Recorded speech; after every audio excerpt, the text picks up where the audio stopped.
വേറെ ഏതാ ബുക്ക്? ലക്ഷ്മികാന്ത് എന്ന് പറഞ്ഞ പുസ്തകം ഉണ്ടല്ലേ? പക്ഷെ നിങ്ങൾ ആദ്യം ഉപയോഗിക്കേണ്ട പുസ്തകം എന്ന് പറയുന്നത് ഇതൊന്നും തന്നെയല്ല. നിങ്ങൾ ആദ്യം ഉപയോഗിക്കേണ്ട പുസ്തകം എന്ന് പറയുന്നത് yes. So before I start, my name is Mohammed Shinaz. I am one of the director of Ilearn IAS. ഞാനിവിടെ ഇന്ത്യൻ പൊളിറ്റിയും അതുപോലെ തന്നെ പൊളിറ്റിക്കൽ സയൻസ് ഓപ്ഷനുമാണ് കൈകാര്യം ചെയ്യുന്നത്.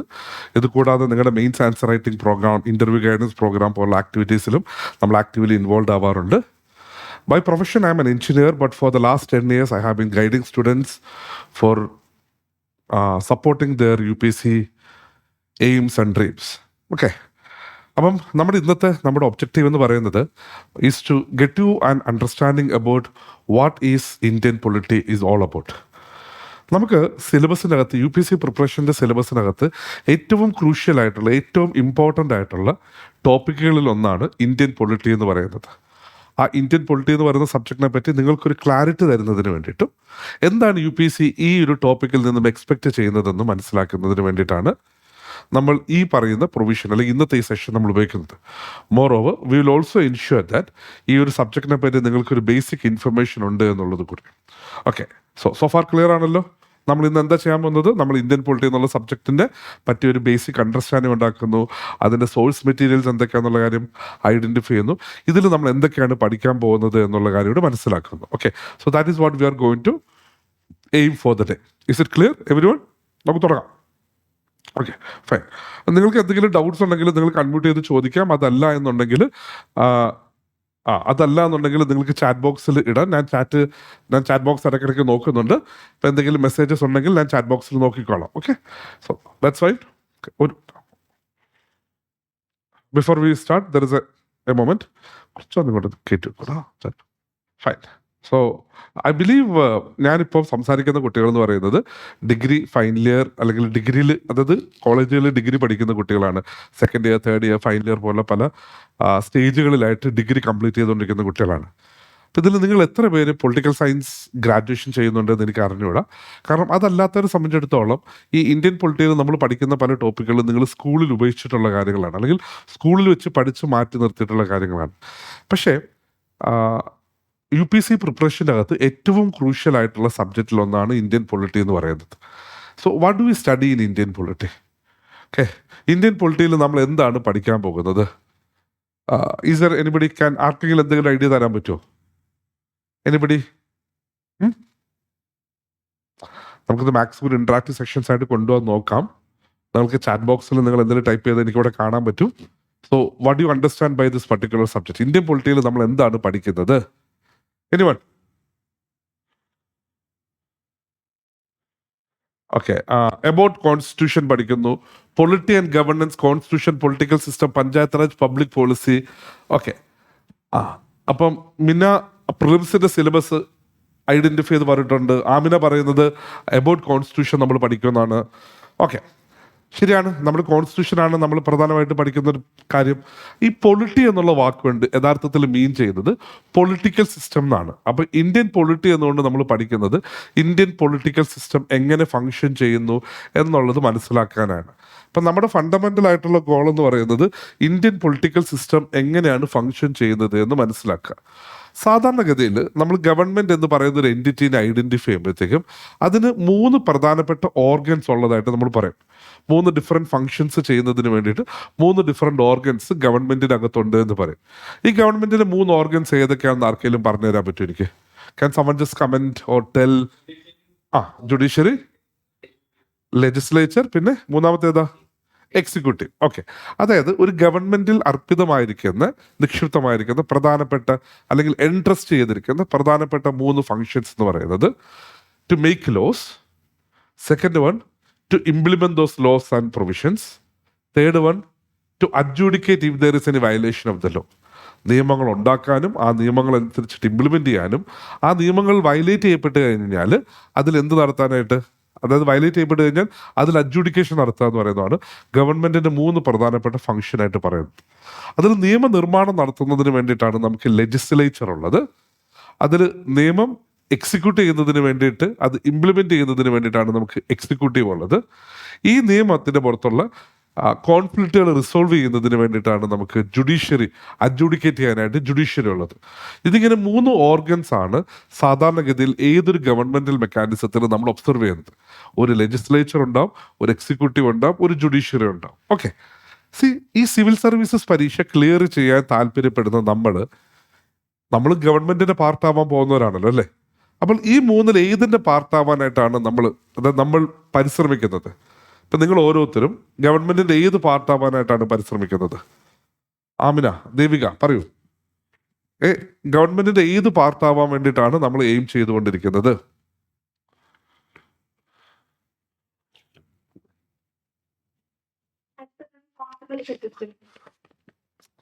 ഞാനൊരു കാര്യം ചോദിച്ചോട്ടെ, ഇതിപ്പോൾ ആരുത്തരം പറഞ്ഞാണല്ലോ. ഇപ്പം ആരാണെന്നുണ്ടെങ്കിലും നമ്മളെല്ലാവരും റെസ്പോൺസിബിൾ സിറ്റിസൺ ആവാൻ താല്പര്യപ്പെടുന്നവരാണ്.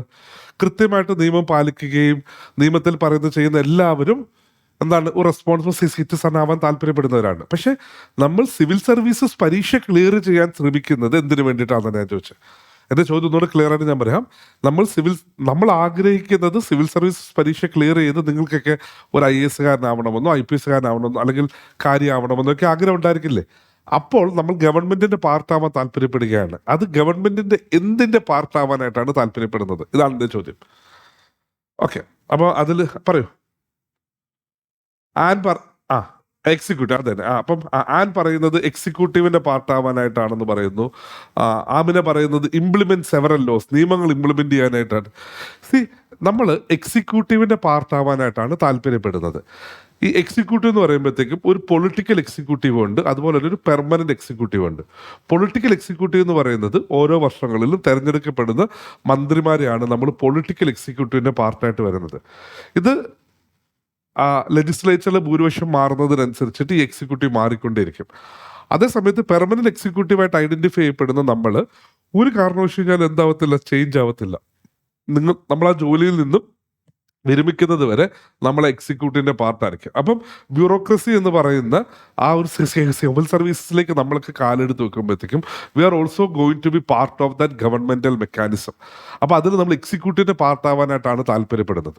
അപ്പം ഒരു സിവിൽ സർവന്റ് എന്നുള്ള രീതിയിൽ നിങ്ങൾ പാർട്ടാവാൻ പോകുന്ന ഗവൺമെന്റ് ഓർഗനൈസേഷനെ പറ്റിയും ആ ഗവൺമെന്റൽ മെക്കാനിസം എങ്ങനെ ഫംഗ്ഷൻ ചെയ്യുന്നതും എന്ന് മനസ്സിലാക്കാൻ ഉത്തരവാദിത്വം ഓരോ ആസ്പിറന്റിനും ഉണ്ട്. അതുകൊണ്ട് തന്നെ ഇന്ത്യൻ പൊളിറ്റി എന്ന് പറയുന്ന ഒരു ആസ്പിറന്റ് സംബന്ധിച്ചിടത്തോളം ഏറ്റവും ഇമ്പോർട്ടൻറ്റ് ടോപ്പിക്കുകളിൽ ഒന്നാണ്. അപ്പോൾ UPSC നമുക്ക് ഒരു സിവിൽ സർവൻ്റ് ആയിട്ട് എങ്ങനെ എഫക്റ്റീവ്ലി ഫംഗ്ഷൻ ചെയ്യാം എന്നുള്ളത് മനസ്സിലാക്കുന്നതിന് വേണ്ടിയിട്ടുള്ള ഡിഫറെൻറ്റ് എലമെൻറ്റുകളാണ് നമുക്ക് എന്ത് ചെയ്യുന്നത്, നമ്മൾ പഠിക്കുന്നത്. അപ്പം നമ്മൾ ഇന്ത്യൻ പൊളിറ്റി പഠിക്കുന്നതിൻ്റെ ഫണ്ടമെന്റൽ ഒബ്ജക്റ്റീവ് എന്ന് പറയുന്നത് നമ്മളൊരു നല്ല സിറ്റിസൺ ആവുക എന്നുള്ളത് എല്ലാവർക്കും ബാധകമാണെങ്കിലും നമുക്ക് ബാധകമാവുന്നത് നമ്മൾ പെർമനന്റ് എക്സിക്യൂട്ടീവിന്റെ പാർട്ടാവാൻ പോകുന്നവരാണ്. ഓക്കെ, നമ്മളൊക്കെ ഈ ക്ലാസ്സുകളൊക്കെ ഇരിക്കുന്നത് ഒരു നാളിൽ നമ്മൾ IAS ആകുമെന്നുള്ളൊരു സ്വപ്നമുള്ളത് കൊണ്ടാണ്. ആ സ്വപ്നത്തിലേക്കുള്ള അതിന്റെ സ്വപ്നം എന്നുള്ളത് മാറ്റിയിട്ട് ഡ്രീം എന്നുള്ളത് മാറ്റിയിട്ട് അതിനെ നമുക്ക് എയിം ആക്കി മാറ്റുമ്പോഴത്തേക്കുമാണ് നമ്മൾ അതിന് വേണ്ടിയിട്ട് ഒരു കോൺക്രീറ്റ് സ്റ്റെപ്സ് ക്രിയേറ്റ് ചെയ്യുന്നത്. അതിന്റെ പാർട്ടായിട്ട് നിങ്ങളിപ്പോൾ നമ്മുടെ ഫൗണ്ടേഷൻ കോഴ്സിന്റെ പാർട്ടായിട്ട് നിങ്ങൾ ക്ലാസ്സുകൾ അറ്റൻഡ് ചെയ്തുകൊണ്ടിരിക്കുകയാണ്. അപ്പോൾ ഈ സബ്ജക്റ്റ് നമ്മൾ മനസ്സിലാക്കുക എന്ന് പറയുന്നത് നിങ്ങളുടെ സിവിൽ സർവീസ് ഗോളിലേക്കുള്ള നിങ്ങളുടെ ഇനിഷ്യൽ സ്റ്റെപ്പുകളിൽ ഒന്നാണെന്നുള്ള കാര്യം നിങ്ങൾ തിരിച്ചറിയേണ്ടതുണ്ട്. ഓക്കെ, ഐ തിങ്ക് സബ്ജക്റ്റിനെ പറ്റി ഇതിൽ കൂടുതൽ ഡീറ്റെയിൽ ആയിട്ട് ഞാൻ പോകുന്നില്ല.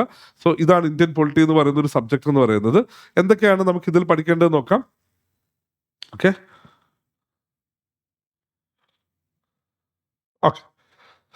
സിലബസിൽ എന്താ പറയുന്നത് എന്നുള്ളത്. UPSC പ്രിലിമിനറി എക്സാമിനേഷനും മെയിൻസ് എക്സാമിനേഷനും വേണ്ടിയിട്ട് സെപ്പറേറ്റ് ആയിട്ട് സിലബസ് ഐഡന്റിഫൈ ചെയ്തിട്ടുണ്ട്. ഇതിൽ പ്രിലിംസ് എക്സാമിനേഷൻ സിലബസ് കാലാകാലങ്ങളോളം വലിയ ചേഞ്ച് ഇല്ലാതെ പോയിക്കൊണ്ടിരിക്കുകയാണ്. അതുകൊണ്ട് തന്നെയുള്ള അതിന് പ്രശ്നം എന്താണെന്ന് വെച്ച് കഴിഞ്ഞാൽ പ്രിലിംസ് എക്സാമിന്റെ സിലബസ് ഭയങ്കര റിജിഡാണ്, ഭയങ്കര സ്മോൾ സിലബസാണ്, ഭയങ്കര ഡീറ്റെയിൽഡ് ആയിട്ടുള്ള സിലബസ് അല്ല പ്രിലിംസിന് തന്നിരിക്കുന്നത്. അതേസമയത്ത് മെയിൻസ് എക്സാമിനേഷന്റെ സിലബസ് കുറെ കൂടി ഡീറ്റെയിൽഡ് ആയിട്ട് UPSC എന്ത് ചെയ്യുന്നുണ്ട്, ഐഡന്റിഫൈ ചെയ്ത് തന്നിട്ടുണ്ട്. ഓക്കെ, അപ്പോൾ പ്രിലിംസ് എക്സാമിനേഷനായിട്ട് പ്രധാനമായിട്ടും പൊളിറ്റി ഗവർണൻസ് എന്നാണ് പറയുന്നത്. അപ്പോൾ അതിൽ നമുക്ക് കോൺസ്റ്റിറ്റ്യൂഷനെ പറ്റി പഠിക്കണം, നമ്മുടെ പൊളിറ്റിക്കൽ സിസ്റ്റം എങ്ങനെ ഫംഗ്ഷൻ ചെയ്യുന്നതെന്ന് പഠിക്കണം. പിന്നെ നമുക്ക് 3 ടയർ ഗവൺമെന്റൽ മെക്കാനിസം ഉണ്ടെന്നാണ് പറയുന്നത്. Central government, state government, local self government. ഈ ലോക്കൽ സെൽഫ് ഗവൺമെന്റ് ആണ് നമ്മൾ ഈ പഞ്ചായത്ത് രാജ് എന്ന് പറയുന്ന പ്രൊവിഷൻസിൽ പഠിക്കുന്നത്. പിന്നെ ഈ പബ്ലിക് പോളിസി എന്ന് പറയുന്നത് എന്താണ്, ഗവൺമെന്റ് ജനങ്ങളുടെ റൈറ്റ്സുകൾ എങ്ങനെയാണ് പ്രൊട്ടക്ട് ചെയ്യുന്നത്, ഈ ഒരു എലമെന്റ് ആൻഡ് എക്സെട്ര എന്ന് വെച്ചാൽ ഇതുമായിട്ട് ബന്ധപ്പെട്ടിട്ട് വേറെ എന്തെങ്കിലുമൊക്കെ ഉണ്ടെങ്കിൽ അതും പ്രിലിംസിന് ചോദിക്കാം എന്നുള്ള അർത്ഥത്തിൽ. ഇതൊരു ഭയങ്കര വൈഡ് ആയിട്ടുള്ളൊരു ടോപ്പിക്കാണ്. പക്ഷെ ഇതിനെ കുറച്ചുകൂടി ഡീറ്റെയിൽഡ് ആയിട്ട് നമുക്ക് മനസ്സിലാക്കാൻ സാധിക്കുന്നത് നമ്മൾ മെയിൻസിന്റെ സിലബസ് അനലൈസ് ചെയ്യുമ്പോഴത്തേക്കാണ്. ഓക്കെ, നമ്മൾ മെയിൻസിന് സിലബസിലേക്ക് വരുമ്പോഴത്തേക്കും കുറച്ചും കൂടെ എക്സോസ്റ്റീവ് ആയിട്ട് ഈ പറഞ്ഞിരിക്കുന്ന ഓരോ കാര്യങ്ങളും എന്ത് ചെയ്യുന്നുണ്ട്, UPSC പറഞ്ഞു തരുന്നുണ്ട്. ഇപ്പം ഇന്ത്യൻ കോൺസ്റ്റിറ്റ്യൂഷൻ അതിന്റെ ഹിസ്റ്റോറിക്കൽ അണ്ടർപിന്നിങ്സും എവല്യൂഷൻസും ഒക്കെ നമ്മൾ മനസ്സിലാക്കണം. ഈ കോൺസ്റ്റിറ്റ്യൂഷന് ഒരു സിംഗിൾ ഡേയിൽ ഒറിജിൻ ചെയ്തു വന്ന കാര്യമല്ലല്ലോ, കാലാകാലങ്ങളായിട്ട് നിലനിൽക്കുന്ന ഒരു കാര്യമാണല്ലോ ഇന്ത്യൻ അതായത് ഒരു ഒരു പർട്ടിക്കുലർ ഡേയിൽ ഒരു സുപ്രഭാതത്തിൽ വന്നതല്ല.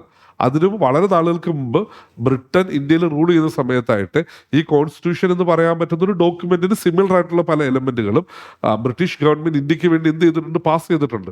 അപ്പം അത്തരം എലമെന്റുകളിൽ നിന്ന് ഇങ്ങനെ ഇവോൾവ് ചെയ്തിട്ടാണ് ഇന്ന് കാണുന്ന രീതിയിലേക്കുള്ള നമ്മുടെ കോൺസ്റ്റിറ്റ്യൂഷൻ എന്ത് ചെയ്യുന്നത്, ഒറിജിൻ ചെയ്ത് വന്നിരിക്കുന്നത്. അപ്പം നമ്മുടെ കോൺസ്റ്റിറ്റ്യൂഷന്റെ ഹിസ്റ്റോറിക്കൽ എലമെന്റ്സ്, എവല്യൂഷൻസ്, പ്രധാനപ്പെട്ട ഫീച്ചേഴ്സ്, അതിനകത്തുള്ള അമെൻമെന്റുകളും ചേഞ്ചസ് എങ്ങനെയാണ് വരുത്തുന്നത്, അതിലെ ബേസിക് സ്ട്രക്ചർ എന്ന് പറയുന്ന എലമെന്റ് എന്താണ്, ഇതൊക്കെ നമ്മൾ പ്രധാനമായിട്ടും പഠിക്കേണ്ടതാണ്. ഇനി നിങ്ങൾക്കറിയാം നമ്മുടേത് നമ്മളൊരു ഫെഡറൽ സിസ്റ്റമാണ് ഫോളോ ചെയ്യുന്നത്. എന്ന് വെച്ച് കഴിഞ്ഞാൽ നമുക്കൊരു സെൻട്രൽ ഗവൺമെന്റും ഉണ്ട്, അതുപോലെ തന്നെ ഒരു സ്റ്റേറ്റ് ഗവൺമെന്റും ഉണ്ട്. സെൻട്രൽ ഗവൺമെന്റിന് നമ്മൾ യൂണിയൻ ഗവൺമെന്റ് എന്നും സ്റ്റേറ്റ് ഗവൺമെന്റ്സ് ഐഡന്റിഫൈ ചെയ്യുന്നു. അപ്പം നമുക്കൊരു യൂണിയൻ ഉണ്ട്, സ്റ്റേറ്റ്സ് ഉണ്ട്. അപ്പം അമേരിക്കയിൽ നോക്കിക്കഴിഞ്ഞാൽ ഈ യൂണിയൻ അമേരിക്കയിൽ വിളിക്കുന്നത് ഫെഡറൽ എന്നാണ് വിളിക്കുന്നത്. അപ്പോൾ അവിടെ ഒരു ഫെഡറൽ ഗവൺമെന്റും ഉണ്ട്, അതുപോലെ ഓരോ സ്റ്റേറ്റിലും സ്റ്റേറ്റ് ഗവൺമെന്റ്സും ഉണ്ട്. ഇപ്പം ഇന്ത്യയിലും അതുപോലെ തന്നെ യൂണിയൻ ഗവൺമെന്റ്സും സ്റ്റേറ്റ് ഗവൺമെന്റ്സും ഉണ്ട്. ഇവർ തമ്മിലുള്ള റിലേഷൻഷിപ്പിൽ ഏതൊക്കെ രീതിയിലാണ് കോൺഫ്ലിക്റ്റുകൾ ഉണ്ടാവുന്നത്, എങ്ങനെയാണ് പവേഴ്സ് യൂണിയൻ ഗവൺമെന്റിൽ നിന്ന് സ്റ്റേറ്റ് ഗവൺമെന്റിലേക്കും അവിടെ നിന്ന് ലോവർ ഗവൺമെന്റിലേക്കും ഒക്കെ എങ്ങനെയാണ് കൊടുക്കുന്നതെന്നും നമുക്ക് പഠിക്കാനുണ്ട്. പിന്നെന്താണ്, ഞാൻ നേരത്തെ പറഞ്ഞില്ലേ ഗവൺമെന്റിന്റെ 3 ഓർഗൻസിനെ പറ്റി. ഏതൊക്കെയാണ്? Legislature, executive, judiciary. മൊണ്ടസ്ക്യൂ എന്ന് പറയുന്ന ഒരു ഫ്രഞ്ച് ഫിലോസഫർ ഉണ്ടായിരുന്നു കേട്ടോ. അദ്ദേഹത്തിന്റെ കാലഘട്ടത്തിലുള്ള പല കോൺസ്റ്റിറ്റ്യൂഷൻസും എടുത്ത് പഠിച്ചു. എന്നാൽ അതിൽ നിന്ന് അദ്ദേഹം ഒരു ഇന്റർപ്രിട്ടേഷൻ കൊണ്ടുവന്നത് എന്താണെന്ന് വെച്ച് കഴിഞ്ഞാൽ, ഏത് കോൺസ്റ്റിറ്റ്യൂഷനിലാണോ ഈ 3 റെസ്പോൺസിബിലിറ്റീസും 3 ഡിഫറെന്റ് എൻറ്റിറ്റീസ് എടുക്കുന്നത്, അതാണ് ഏറ്റവും ഐഡിയൽ ആയിട്ടുള്ള ഒരു ഗവൺമെന്റൽ ഫോം എന്നുള്ളത്. എന്താണ്? ലെജിസ്ലേച്ചർ, എക്സിക്യൂട്ടീവ്, ജുഡീഷ്യറി എന്ന് പറയുന്നത് മാക്സിമം സെപ്പറേറ്റ് ചെയ്ത് ഇത് 3നെയും സെപ്പറേറ്റ് ചെയ്ത് 3 എൻറ്റിറ്റീസ് ഫംഗ്ഷൻ ചെയ്യുന്നത് ഏതാണോ അതാണ് ഏറ്റവും എഫിഷ്യൻ്റ് ആയിട്ടുള്ള ഗവൺമെന്റ് എന്നുള്ളത്. ഇങ്ങനെ ഈ 3 ഓർഗൻസിനെ നമ്മൾ സെപ്പറേറ്റ് ചെയ്ത് വെക്കുന്നതിന് പറയുന്ന പേരാണ് സെപ്പറേഷൻ ഓഫ് പവേഴ്സ് എന്നുള്ളത്. അപ്പം എന്താണ് സെപ്പറേഷൻ ഓഫ് പവേഴ്സ് നമുക്ക് മനസ്സിലാക്കണം. പിന്നെ അതുപോലെ തന്നെ നമ്മുടെ സിസ്റ്റത്തിനകത്തുള്ള ഡിസ്പ്യൂട്ട് റിഡ്രസൽ മെക്കാനിസംസ് എങ്ങനെയൊക്കെയാണെന്ന് മനസ്സിലാക്കണം. എന്തെങ്കിലും കോൺഫ്ലിക്റ്റോ ഡിസ്പ്യൂട്ട്സ് ഉണ്ടായിക്കഴിഞ്ഞാൽ അതെങ്ങനെയാണ് നമുക്ക് റിസോൾവ് ചെയ്യാൻ സാധിക്കുന്നത് എന്നുള്ളത് മനസ്സിലാക്കണം. പിന്നെന്താണ്, ഇന്ത്യൻ കോൺസ്റ്റിറ്റ്യൂഷൻ ഒരു പ്രത്യേകത എന്ന് പറയുന്നത്, ഇന്ത്യൻ കോൺസ്റ്റിറ്റ്യൂഷൻ നമ്മൾ ഫ്രെയിം ചെയ്യുന്നത് എപ്പോഴാണ്? ഇന്ത്യക്ക് ഇൻഡിപെൻഡൻസ് കിട്ടുന്ന പീരീഡിലാണ് അല്ലേ. അപ്പോൾ 1950 നമ്മൾ ജനുവരി 26 നമ്മുടെ ഈ പ്രോസസ്സ് നമ്മൾ കംപ്ലീറ്റ് ചെയ്യുന്നത്. അപ്പം ഇതിലൊരു ഇൻട്രസ്റ്റിംഗ് സിനാരിയോ എന്താണെന്ന് വെച്ചാൽ, അപ്പോഴത്തേക്ക് ലോകത്ത് പല സ്ഥലങ്ങളിലും പല പ്രധാനപ്പെട്ട കോൺസ്റ്റിറ്റ്യൂഷൻസ് ഒക്കെ വന്നിട്ടുണ്ടായിരുന്നു. ഈ നമ്മൾ ഇന്ത്യൻ കോൺസ്റ്റിറ്റ്യൂഷൻ ഫ്രെയിം ചെയ്യാനുള്ള ആ ഒരു അസംബ്ലിയിൽ നമ്മൾ ലോകത്തുള്ള എല്ലാ കോൺസ്റ്റിറ്റ്യൂഷനിൽ നിന്നും എന്ത് ചെയ്യുന്നുണ്ട്? റെഫറൻസുകൾ എടുക്കുന്നുണ്ട്. അതായത് ഒരു ഐസൊലേഷൻ ഉണ്ടാക്കിയ ഒരു ഡോക്യുമെന്റ് അല്ല ഇന്ത്യൻ കോൺസ്റ്റിറ്റ്യൂഷൻ എന്ന് പറയുന്നത്. ലോകത്തുള്ള പല കോൺസ്റ്റിറ്റ്യൂഷനിൽ നിന്നും നമ്മൾ എടുത്തതാണ് ഇത്. അപ്പം അതുകൊണ്ട് തന്നെ നമ്മുടെ കോൺസ്റ്റിറ്റ്യൂഷന് ലോകത്തിലെ മറ്റ് രാജ്യങ്ങളിലെ കോൺസ്റ്റിറ്റ്യൂഷനുമായിട്ട് എന്ത് ചെയ്യണം? കമ്പയർ ചെയ്ത് പഠിക്കാനുണ്ട്. അതായത് അമേരിക്കൻ കോൺസ്റ്റിറ്റ്യൂഷനിലെ പ്രത്യേകത, ഇന്ത്യൻ കോൺസ്റ്റിറ്റ്യൂഷനിലെ പ്രത്യേകത എന്താണ്? ഇത്ര എലമെന്റുകൾ നമുക്ക് മനസ്സിലാക്കേണ്ടതായിട്ടുണ്ട്. ഇനി നമ്മൾ ലെജിസ്ലേറ്റീവ് ബോഡീനെ നമ്മൾ നോക്കുമ്പോഴത്തേക്കും നമുക്ക് സെൻട്രലിൽ അതായത് യൂണിയൻ്റെ അവിടെ ഒരു ലെജിസ്ലേറ്റീവ് ബോഡി ഉണ്ട്.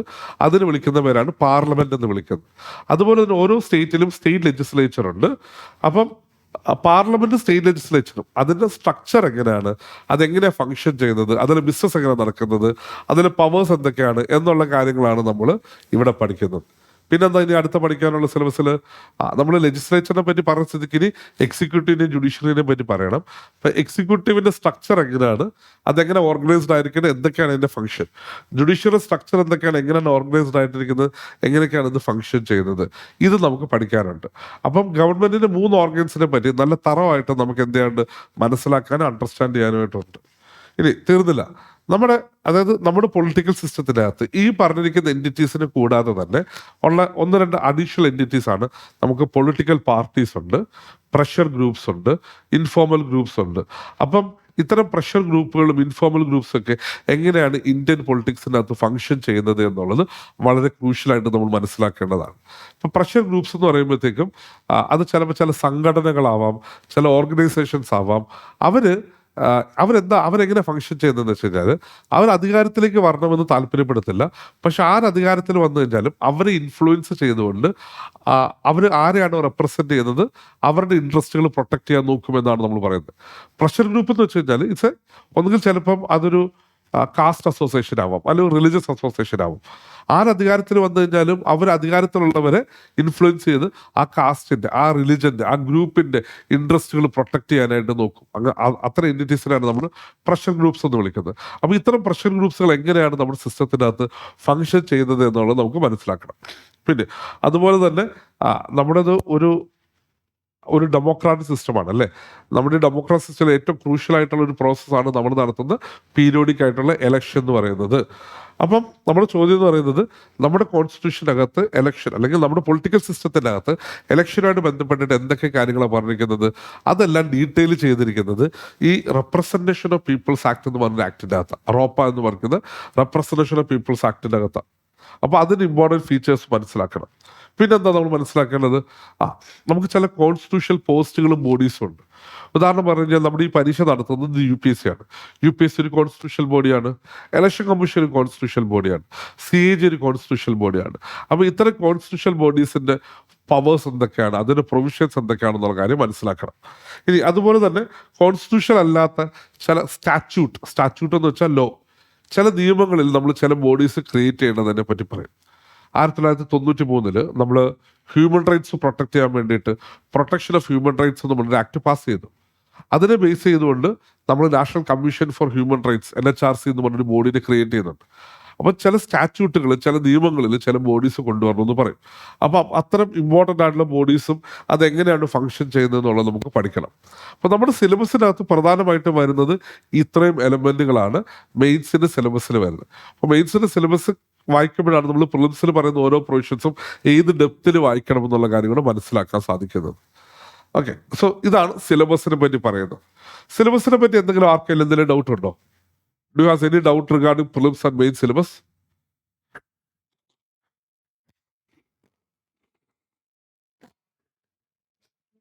എനിവൺ?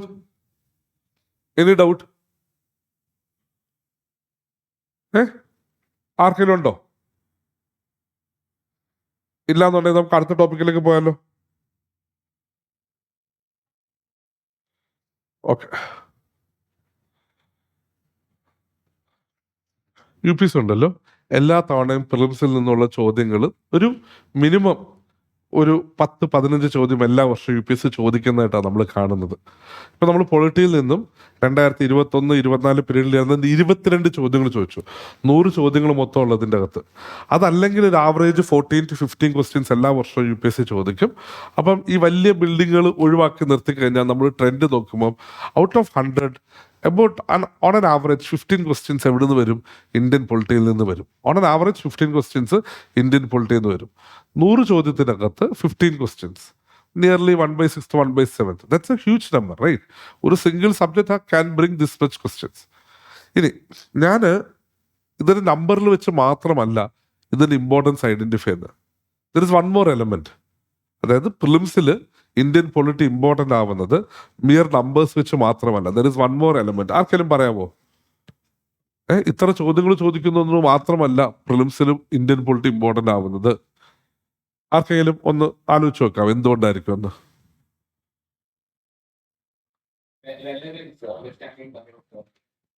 കൺസെപ്ച്വൽ അണ്ടർസ്റ്റാൻഡിങ്, റെലവൻസ് ഒക്കെ. പക്ഷെ നമ്മുടെ എക്സാം ക്ലിയർ ചെയ്യുന്ന പെർസ്പെക്റ്റീവ് ചിന്തിക്കുമ്പോൾ first thing that comes to everyone's mind is, oh this was 15 questions.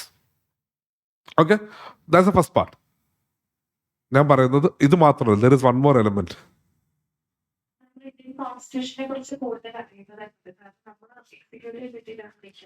Okay, agreed. കോൺസ്റ്റിറ്റ്യൂഷനെ പറ്റി അറിയണം, ഇത് പഠിക്കുമ്പോഴാണ് ക്ലാരിറ്റി ഉണ്ടാകുന്നത്. Okay, but my question is from the perspective of the prelims examination. These are questions that you cannot go wrong, as simple as that. അതായത് 100 ചോദ്യങ്ങൾ നമ്മൾ എഴുതുകയാണെന്ന് വിചാരിച്ചു. അപ്പം നിങ്ങൾ you know about the pattern of the prelims, right? I believe you people also know about the negatives and also. അപ്പം UPSCക്ക് let's say ഈ അടുത്ത് വന്നിരിക്കുന്ന കട്ട് ഓഫ്സ് ഒക്കെ നമ്മൾ നോക്കുമ്പോഴത്തേക്കും നമ്മളൊരു 95 to 100 റേഞ്ചിലാണ് പലപ്പോഴും കട്ട് ഓഫ് ഒക്കെ ഒബ്സർവ് ചെയ്യുന്നത്. അപ്പം let's say if the cut off is 100 marks, അപ്പം നമ്മളൊരു 100 മാർക്സ് അല്ലെങ്കിൽ ഒരു 105 മാർക്സ് ഒക്കെ നമ്മൾ എയിം ചെയ്യാന്ന് വെച്ചോ. അപ്പോൾ നമ്മൾ എപ്പോഴും കുട്ടികൾക്ക് പറയുന്ന ഒരു സ്ട്രാറ്റജി ഉണ്ട്. Strategy is that your attempt should be in your early 90s and your mistake should be in the sorry and in maths you can have 30 wrongs. നിങ്ങൾ അറ്റംപ്റ്റുകൾ എന്ന് പറയുന്നത് 90കളിലായിരിക്കണം, 90siലായിരിക്കണം നിങ്ങളുടെ number of attempts. And your maximum negative should will be എത്രയാ? Maximum negative എന്ന് പറയുന്നത് 30 ആയിരിക്കും. U cannot go beyond 30. 30 തെറ്റിക്കാൻ പറ്റത്തില്ല എന്ന് പറയും. എന്ന് വെച്ച് കഴിഞ്ഞാൽ യു വിൽ സ്കോർ അങ്ങനെയാണെങ്കിൽ let's say you score 93 numbers എഴുതി, 30 എണ്ണം തെറ്റിയെന്ന് വിചാരിച്ചു, ബാക്കി 63 എണ്ണമാണ് നമ്മൾ ശരിയാക്കിയത്. അപ്പം 53, you will have about 106 marks out of 200. 106 mark. ഞാൻ പറഞ്ഞ ട്രെൻഡ് അനുസരിച്ചിട്ട് 100 അബോവ് വന്നു കഴിഞ്ഞാൽ നിങ്ങൾ മോസ്റ്റ് പ്രോബ്ലി പ്രിലിംസ് ക്ലിയർ ചെയ്യേണ്ടത് തന്നെയാണ്. അപ്പം നിങ്ങളുടെ അറ്റംപ്റ്റ്സ് എന്ന് പറയുന്നത് നമ്മൾ പറയും 90s+ കൊണ്ടുവരാൻ. മാക്സിമം നിങ്ങൾക്ക് 30 വരെ തെറ്റിക്കാം. അതിൽ കൂടുതൽ തെറ്റിച്ച് കഴിഞ്ഞാൽ you will be in the border line and you always need to get worried about whether you will clear prelims or not. ഞാനിത് എന്തിനാ പറഞ്ഞതെന്ന് വെച്ചാൽ 30 എണ്ണം വരെ തെറ്റിക്കാമെന്ന് പറഞ്ഞല്ലോ. പൊളിറ്റിക്കൽ ക്വസ്റ്റ്യൻസ് അങ്ങനെ തെറ്റിക്കാൻ പറ്റില്ല എന്നുള്ളതാണ് പ്രത്യേകത. എന്ന് വെച്ചാൽ while you study further you will come across other certain subjects where the chances of going wrong will be bit high because of the factual recollection, etc. Polity അങ്ങനല്ല. Polity, once you understand the subject, if it asks 15 question, we need to score all 15. ഞാൻ പറഞ്ഞ point മനസ്സിലായോ? This is the one set of questions where there is no point of going wrong. തെറ്റിക്കാനുള്ള വേറെ കുറച്ച് areas ഉണ്ടെന്നാണ് ഞാൻ പറയുന്നത്. Is it clear? നമ്മൾ പഠിച്ച് മുന്നോട്ട് പോകുമ്പോഴത്തേക്ക് will understand that ancient India അല്ലെങ്കിൽ ചില science and questions it's very difficult to get it correct sudden questions. പക്ഷേ പൊളിറ്റിക്കൽ ചോദ്യങ്ങൾ ഏറെക്കുറെ നിങ്ങൾക്ക് കൺസെപ്ഷൻ ക്ലാരിറ്റി ഉണ്ടെങ്കിൽ you will be able to clear. So it is not the mere numbers. These are the set of questions where the chance of going wrong is should be very low. Clear? പറഞ്ഞ argument മനസ്സിലായോ? Okay, let's look at some previous questions. ഇത് UPSC ചോദിച്ചുള്ള ചില previous questions ആണ്. ഇത് last ഇയറിൽ ചോദിച്ചൊരു ചോദ്യമാണ്. Separation of judiciary from executive in the public service. അതായത് 3 സ്റ്റേറ്റ്മെന്റ് തന്നിട്ടുണ്ട് കോൺസ്റ്റിറ്റ്യൂഷനകത്തുള്ളത്. അത് കോൺസ്റ്റിറ്റ്യൂഷൻ ഏത് പാർട്ട് ഏത് ചാപ്റ്ററുകളിലാണ് കൊടുത്തിരിക്കുന്നതെന്ന് ചോദിച്ചിരിക്കുന്നത്. ഫണ്ടമെന്റൽ റൈറ്റ്സിനകത്താണോ, ഫണ്ടമെന്റൽ ഡ്യൂട്ടീസിലാണോ, DPSP-യിലാണോ എന്നുള്ളത്. അപ്പം എന്നൊരു ചോദ്യം ഹൗ മെനി പണ്ട് ഇങ്ങനെ തന്നിട്ട് എങ്ങനെ ചോദിക്കുന്നതെന്ന് വെച്ച് കഴിഞ്ഞാൽ ഇത് ഇവിടെ 1, 2, 3 എന്നും ഇവിടെ ABC എന്നും കൊടുക്കും. എന്നിട്ട് ഇത് കറക്റ്റ്ലി മാച്ച് ചെയ്തിട്ടുണ്ടോ എന്ന് ചോദിക്കും. ഇപ്പൊ ചോദിക്കുന്നത് എത്ര എണ്ണമാണ് കറക്റ്റ്ലി മാച്ച്ഡ് എന്ന്. ഏതൊക്കെയാണ് കറക്റ്റ്ലി മാച്ച്ഡ് എന്നല്ല ചോദിക്കുന്നത്, എത്ര എണ്ണമാണ് കറക്റ്റ്ലി മാച്ച്ഡ് എന്നാണ് ചോദിക്കുന്നത്. അപ്പൊ ഇതിന് എത്ര എണ്ണം കറക്റ്റ്ലി മാച്ച് ചെയ്തിട്ടുണ്ടെന്നുള്ള പ്രൊവിഷൻസ് വെച്ചുകൊണ്ട് നമുക്ക് എന്ത് ചെയ്യാം, മുന്നോട്ട് പോകാം. ഓക്കെ, അപ്പം UPSC ഇവിടെ എന്താണ് ഉദ്ദേശിക്കുന്നത്? ഇവിടെ UPSC നമ്മുടെ അടുത്ത് ഉദ്ദേശിക്കുന്നത് കോൺസ്റ്റിറ്റ്യൂഷനിൽ പറഞ്ഞിരിക്കുന്ന പ്രൊവിഷൻസ് ഏത് പാർട്ടിലാണ് വരുന്നത് എന്നുള്ളതിനെ പറ്റിയുള്ള നമ്മുടെ നോളജിനെ ബേസ് ചെയ്തിട്ടാണ് ഇത് സോൾവ് ചെയ്യാൻ ഉദ്ദേശിക്കുന്നത്. അടുത്ത എന്താണ്, ഇത് എപ്പോഴും UPSC ഈ കോൺസ്റ്റിറ്റ്യൂഷണൽ ഹിസ്റ്ററിയിൽ നിന്ന് ചില ചോദ്യങ്ങൾ ചോദിക്കാറുണ്ട്. അപ്പം കോൺസ്റ്റിറ്റ്യൂഷൻ അസംബ്ലിയിൽ ആരായിരുന്നു പ്രൊവിഷണൽ പ്രസിഡന്റ് ആയിട്ടുണ്ടായിരുന്നത്? ഈ കോൺസ്റ്റിറ്റ്യൂഷൻ അസംബ്ലി ആദ്യമായിട്ട് ഫോം ചെയ്യുമ്പോഴത്തേക്കും അതിനകത്ത് one of the senior most ആയിട്ടുള്ള മെമ്പറെയാണ് നമ്മൾ ഇനിഷ്യലി എന്തായിട്ട് ഐഡന്റിഫൈ ചെയ്യുന്നത്, തുടക്കത്തിലെ പ്രസിഡന്റായിട്ട് ഐഡന്റിഫൈ ചെയ്യുന്നത്. അത് ആരിൽ നിന്നുമാണെന്നുള്ളതാണ് ചോദിക്കുന്നത്. അപ്പം UPSCക്ക് കോൺസ്റ്റിറ്റ്യൂഷന്റെ എവല്യൂഷന്റെ ഹിസ്റ്റോറിക്കൽ എലമെന്റിനെ പറ്റിയുള്ള ചോദ്യങ്ങൾ UPSC ചോദിക്കാറുണ്ട്. Under which of the following articles of the Constitution has the Supreme Court of India placed the right to privacy? അതായത് നമ്മുടെ കോൺസ്റ്റിറ്റ്യൂഷനകത്ത് ഇമ്പോർട്ടൻ്റ് ആയിട്ടുള്ള ചില റൈറ്റുകൾ നമുക്ക് ഐഡന്റിഫൈ ഉണ്ട്. അപ്പോൾ പ്രിലിംസിനകത്ത് റൈറ്റ്സ് ഇഷ്യൂ എന്ന് പറഞ്ഞ ഹെഡിങ് നമ്മൾ കണ്ടായിരുന്നു. അപ്പോൾ ഇവിടെ നമ്മുടെ അടുത്ത് ചോദിക്കുന്നത് റൈറ്റ് ടു പ്രൈവസി. ഈയിടെയായിട്ട് നമ്മൾ ന്യൂസിലും ഒക്കെ പല സമയത്തായിട്ട് ജുഡീഷ്യൽ ഒബ്സർവ് ചെയ്യുന്ന ഒരു എലമെന്റാണ് റൈറ്റ് ടു പ്രൈവസി. അത് ഏത് റൈറ്റിലാണ് കൊണ്ടുവന്നിരിക്കുന്നത്, ഏത് ആർട്ടിക്കിളിലാണ് കൊണ്ടുവന്നിരിക്കുന്നതെന്നാണ് ചോദിച്ചിരിക്കുന്നത്. ഓക്കെ, ഇത് കണ്ടിന്യൂസ്ലി ന്യൂസിൽ വരുന്നൊരു എലമെന്റ് ആയിരുന്നു.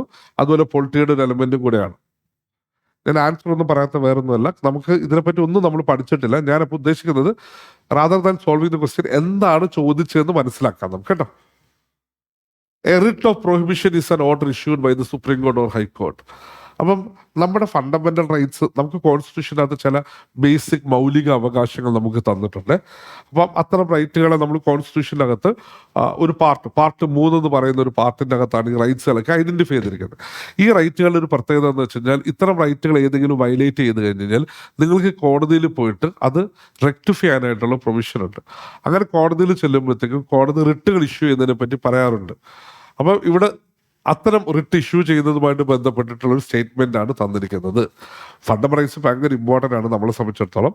ഫണ്ടമെന്റൽ റൈറ്റ്സിന്റെ പ്രൊട്ടക്ഷന് വേണ്ടിയിട്ട് റിട്ട് ഇഷ്യൂ ചെയ്യാനുള്ള പ്രൊവിഷൻസ് ഉണ്ട്. അതാണ് ഇവിടെ ചോദിച്ചിരിക്കുന്നത്.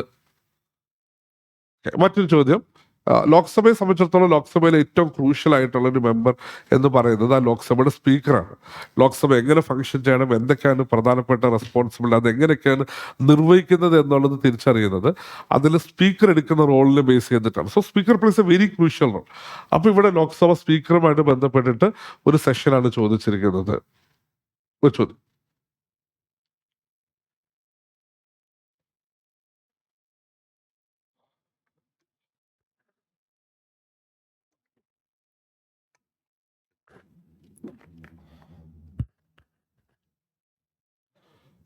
അടുത്ത എന്താണ്? With reference to the parliament consider the following statement. അപ്പം പാർലമെന്റുമായിട്ട് ബന്ധപ്പെട്ട് അപ്പം നമുക്കറിയാം നമ്മുടെ ലെജിസ്ലേറ്റീവ് ബോഡിയാണ് പാർലമെന്റ് എന്ന് പറയുന്നത്. പാർലമെന്റിന്റെ സ്ട്രക്ചറും ഫംഗ്ഷനിങ്ങും ഒക്കെ നമുക്ക് സിലബസിൽ പഠിക്കാനുള്ളത് നമ്മൾ കണ്ടിട്ടുണ്ടായിരുന്നു. അതെങ്ങനെയാണ് ഫങ്ഷൻ ചെയ്യുന്നത്, അതിൻ്റെ സ്ട്രക്ചർ എന്തൊക്കെയാണ്, അതിലെ മെമ്പർഷിപ്പിൻ്റെ പ്രൊവിഷൻസ് എന്തൊക്കെയാണ്, അതിൻ്റെ റൂൾസ് റെഗുലേഷൻസ് ബേസിക് ആയിട്ടുള്ളത് എന്തൊക്കെയാണ് എന്നുള്ളതൊക്കെ നമുക്ക് പാർലമെന്റ് എന്നുള്ള ചാപ്റ്റർ പഠിക്കുമ്പോൾ മനസ്സിലാക്കേണ്ടതാണ്.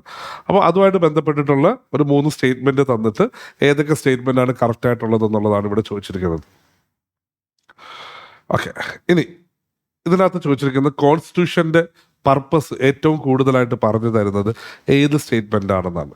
അതായത് നമ്മൾ കോൺസ്റ്റിറ്റ്യൂഷനകത്തുള്ള ഓരോ പ്രൊവിഷൻസ് പഠിക്കുന്നത് പോലെ തന്നെ ഇമ്പോർട്ടൻ്റ് ആണ്. എന്തിനാണ് ഈ കോൺസ്റ്റിറ്റ്യൂഷൻ, എന്തിനാണ് ഈ സിസ്റ്റം ഫങ്ഷൻ ചെയ്യുന്നത്, എന്ത് പർപ്പസ് ആണ് ഇത് സെർവ് ചെയ്യുന്നത്, അങ്ങനെയുള്ള മെറ്റാ ക്വസ്റ്റ്യൻസും കൂടെ നമ്മൾ തിരിച്ചറിയുന്നത്. അത്തരം ഒരു തിരിച്ചറിവിൽ നിന്നുമാണ് ഈ ചോദ്യം വരുന്നത്. ഓക്കെ, 21 ആണോ പ്രൈവസി? അതെ, 21 ആണ്. ഞാൻ പറഞ്ഞു, ഞാൻ ഉത്തരങ്ങളിലേക്ക് പോകാത്തത് ഇവിടെ ഇരിക്കുന്ന ചിലർക്ക് കുറച്ച് ഉത്തരമൊക്കെ അറിയാം, ചിലർക്ക് കൺസെപ്റ്റ്. അപ്പം ഞാൻ വീണ്ടും ഒന്നേന്നെല്ലാം പഠിപ്പിക്കാൻ നമുക്കത് മൊത്തം ക്ലിയർ ആകത്തില്ല. അപ്പം എവിടുന്നാണ് എന്ത് ചോദിക്കുന്നു എന്നുള്ളത് മാത്രം നമുക്ക് കാണാമെന്ന് വെച്ചത് കേട്ടോ. അപ്പൊ ഇവിടെ എന്താണ് കോൺസ്റ്റിറ്റ്യൂഷന്റെ ബേസിക് പർപ്പസ് എന്ന് പറയുന്നത് എന്നാണ് ഇവിടെ ചോദിച്ചിരിക്കുന്നത്. ഓക്കെ, അപ്പം ഇതിനൊരു പ്രത്യേകത എന്ന് വെച്ചാൽ എല്ലാ ചോദ്യങ്ങളും കേൾക്കുമ്പോഴത്തേക്കും സിമിലർ ആയിട്ട് തന്നെ നമുക്ക് തോന്നും. It determines objective of making of necessary law, it enables the creation of political offices and a government, it defines and limits the powers of a government, it secure social justice, social equality and social security. അപ്പൊ ഈ പറഞ്ഞിരിക്കുന്നതിൽ ഏതാണ് ഒരു constitution എന്നുള്ള രീതിയിൽ പ്രധാനപ്പെട്ട functions? അപ്പം തന്നിരിക്കുന്നതിൽ എല്ലാം തന്നെ വേണേൽ ശരിയാണ് നമുക്ക് ആർഗ്യൂ ചെയ്യാം, പക്ഷെ ഏതാണ് ഏറ്റവും മോസ്റ്റ് ആപ്റ്റ് കറക്റ്റ് എന്നുള്ളതാണ് ഇതിൽ നമ്മൾ ചൂസ് ചെയ്യേണ്ടത്. ഓക്കെ, ഇനി നമ്മൾ ഗവൺമെന്റ് ഫങ്ഷൻ ചെയ്യാൻ നേരത്ത് പലപ്പോഴും ഗവൺമെന്റിന്റെ പേഴ്സിൽ നിന്നും പൈസ എടുത്ത് ചെലവാക്കേണ്ടതായിട്ടൊക്കെ വരും. അപ്പം ഇങ്ങനെ പൈസ എടുത്ത് ചെലവാക്കുന്നതുമായിട്ട് ബന്ധപ്പെട്ടിട്ടുള്ള ബില്ലുകൾ വന്നു കഴിഞ്ഞാൽ അത്തരം ബില്ലുകളെ നമ്മൾ മണി ബിൽ എന്നാണ് ഐഡന്റിഫൈ ചെയ്യുന്നത്. ഓക്കെ, മണി ബിൽ എന്ന് പറയുന്നത്. അപ്പം നമ്മുടെ കോൺസ്റ്റിറ്റ്യൂഷനകത്ത് മണി ബില്ലുമായിട്ട് ബന്ധപ്പെട്ടിട്ടുള്ള ചില ഇമ്പോർട്ടൻറ്റ് പ്രൊവിഷനുകൾ ഐഡന്റിഫൈ ചെയ്തിട്ടുണ്ട്. ഇതെപ്പോഴും കുറച്ച് കോൺട്രവേഴ്ഷ്യൽ ആയിരിക്കുന്ന ഒരു എലമെന്റ് ആണ്. ചില ബില്ലുകൾ മണി ബില്ലായിട്ട്, അതായത് മണി ബില്ല്, ഒരു ബില്ലിനെ നമ്മൾ മണി ബില്ലായിട്ട് കാറ്റഗറൈസ് ചെയ്ത് കഴിഞ്ഞാൽ ആ ബില്ല് പാസ്സാക്കുന്ന രീതിയും ഒരു സാധാരണ ബില്ല് പാസ്സാക്കുന്ന ഒരു രീതിയും തമ്മിൽ ഭയങ്കര ഡിഫറൻസ് ഉണ്ട്. അപ്പോൾ അതുകൊണ്ട് തന്നെ മണി ബിൽ അല്ലാത്ത ബില്ലുകളെ മണി ബില്ലായിട്ട് പറഞ്ഞു കഴിഞ്ഞാലൊക്കെ അത് ഗവൺമെന്റിന് അനുകൂലമായിട്ട് ഫങ്ഷൻ ചെയ്യുന്ന ചില സംവിധാനങ്ങളാണ്. അപ്പോൾ മണി ബിൽ എപ്പോഴും ഒരു ചെറിയൊരു കോൺട്രവേഴ്ഷ്യൽ ആയിട്ട് മാറാറുള്ളതാണ്. Okay, fine. Consider the following statement, a bill amending the constitution request prayer. ഇത് നമ്മുടെ കോൺസ്റ്റിറ്റ്യൂഷനിൽ മാറ്റങ്ങൾ വരുത്തുന്നതുമായിട്ട് ബന്ധപ്പെട്ടിട്ടുള്ളതാണ്. ഇന്ത്യൻ കോൺസ്റ്റിറ്റ്യൂഷൻ്റെ ഒരു പ്രത്യേകത എന്ന് പറയുന്നത്, ഇന്ത്യൻ കോൺസ്റ്റിറ്റ്യൂഷന് ഒരു ഡൈനാമിക് ഡോക്യുമെന്റ് ആയിട്ടാണ് നമ്മൾ ഐഡന്റിഫൈ ചെയ്യുന്നത്. എന്ന് വെച്ച് കഴിഞ്ഞാൽ അതൊരിക്കലും ഒരു സ്റ്റാറ്റിക് ഡോക്യുമെന്റ് അല്ല. എന്തുകൊണ്ടാണ് ഇന്ത്യൻ കോൺസ്റ്റിറ്റ്യൂഷനെ ഡൈനാമിക് ഡോക്യുമെന്റ് നമ്മൾ വിളിക്കുന്നത്?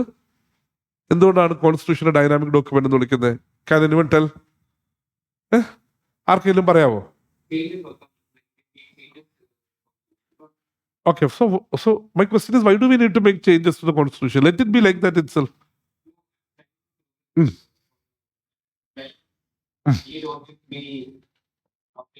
Okay okay. അപ്പം അതത് ടൈമും സ്പേസും മാറുന്നതിന് കറസ്പോണ്ടിങ് ആയിട്ടുള്ള ചേഞ്ചസ് പലപ്പോഴും കോൺസ്റ്റിറ്റ്യൂഷനകത്തേക്ക് കൊണ്ടുവരേണ്ടി വരും.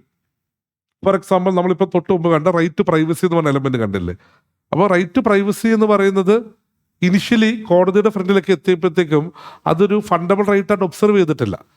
ഓക്കെ, അന്ന് അതായത് അത് ഭയങ്കര ഇൻട്രസ്റ്റിംഗ് സിനാരിയോ ആണ്. So there was a case where ഒരു സമ്മൺ, ഓക്കെ, അത് ആരാന്നുള്ളത് ഞാൻ പറയുന്നില്ല, അതായത് there was a particular person who has been continuously harassed by the UP police at that particular time. പുള്ളിക്കാരൻ മുമ്പ് കുറച്ച് ഡക്കോയിറ്റിയും അതുപോലെ കുറച്ച് സ്മഗ്ലിങ്ങും അങ്ങനത്തെ ആക്ടിവിറ്റീസ് ഒക്കെ ചെയ്തിരുന്നു. ഇപ്പം അതൊക്കെ സ്റ്റോപ്പ് ചെയ്തിരിക്കുകയാണ് പുള്ളിക്കാരൻ. പക്ഷെ ഇടയ്ക്കിടയ്ക്ക് പോലീസ് വന്നിട്ട് പുള്ളിക്കാരൻ്റെ അടുത്ത് അവിടെ ഇങ്ങനെ ഒരു ഇഷ്യൂ നടന്നാൽ നിങ്ങളാണോ ചെയ്തത്, നിങ്ങൾ ഇത് ചെയ്ത സമയത്ത് എവിടെയായിരുന്നു എന്നിങ്ങനെ പോലീസ് കണ്ടിന്യൂസ്ലി അയാളെ ക്വസ്റ്റ്യൻ ഒക്കെ ചെയ്യുന്നുണ്ട്. അപ്പോൾ ഈ പോലീസിന്റെ ഈ ഹറാസ്മെന്റിനെതിരെ പുള്ളിക്കാരൻ കോടതിയിൽ ചെന്നു. എന്നിട്ട് പറഞ്ഞു പോലീസ് ഭയങ്കരമായിട്ട് ഹറാസ് ചെയ്തുകൊണ്ടിരിക്കുകയാണ്, രാത്രി ഉറങ്ങാനൊന്നൊക്കെ സമ്മതിക്കുന്നില്ല എന്നൊക്കെ പറഞ്ഞു.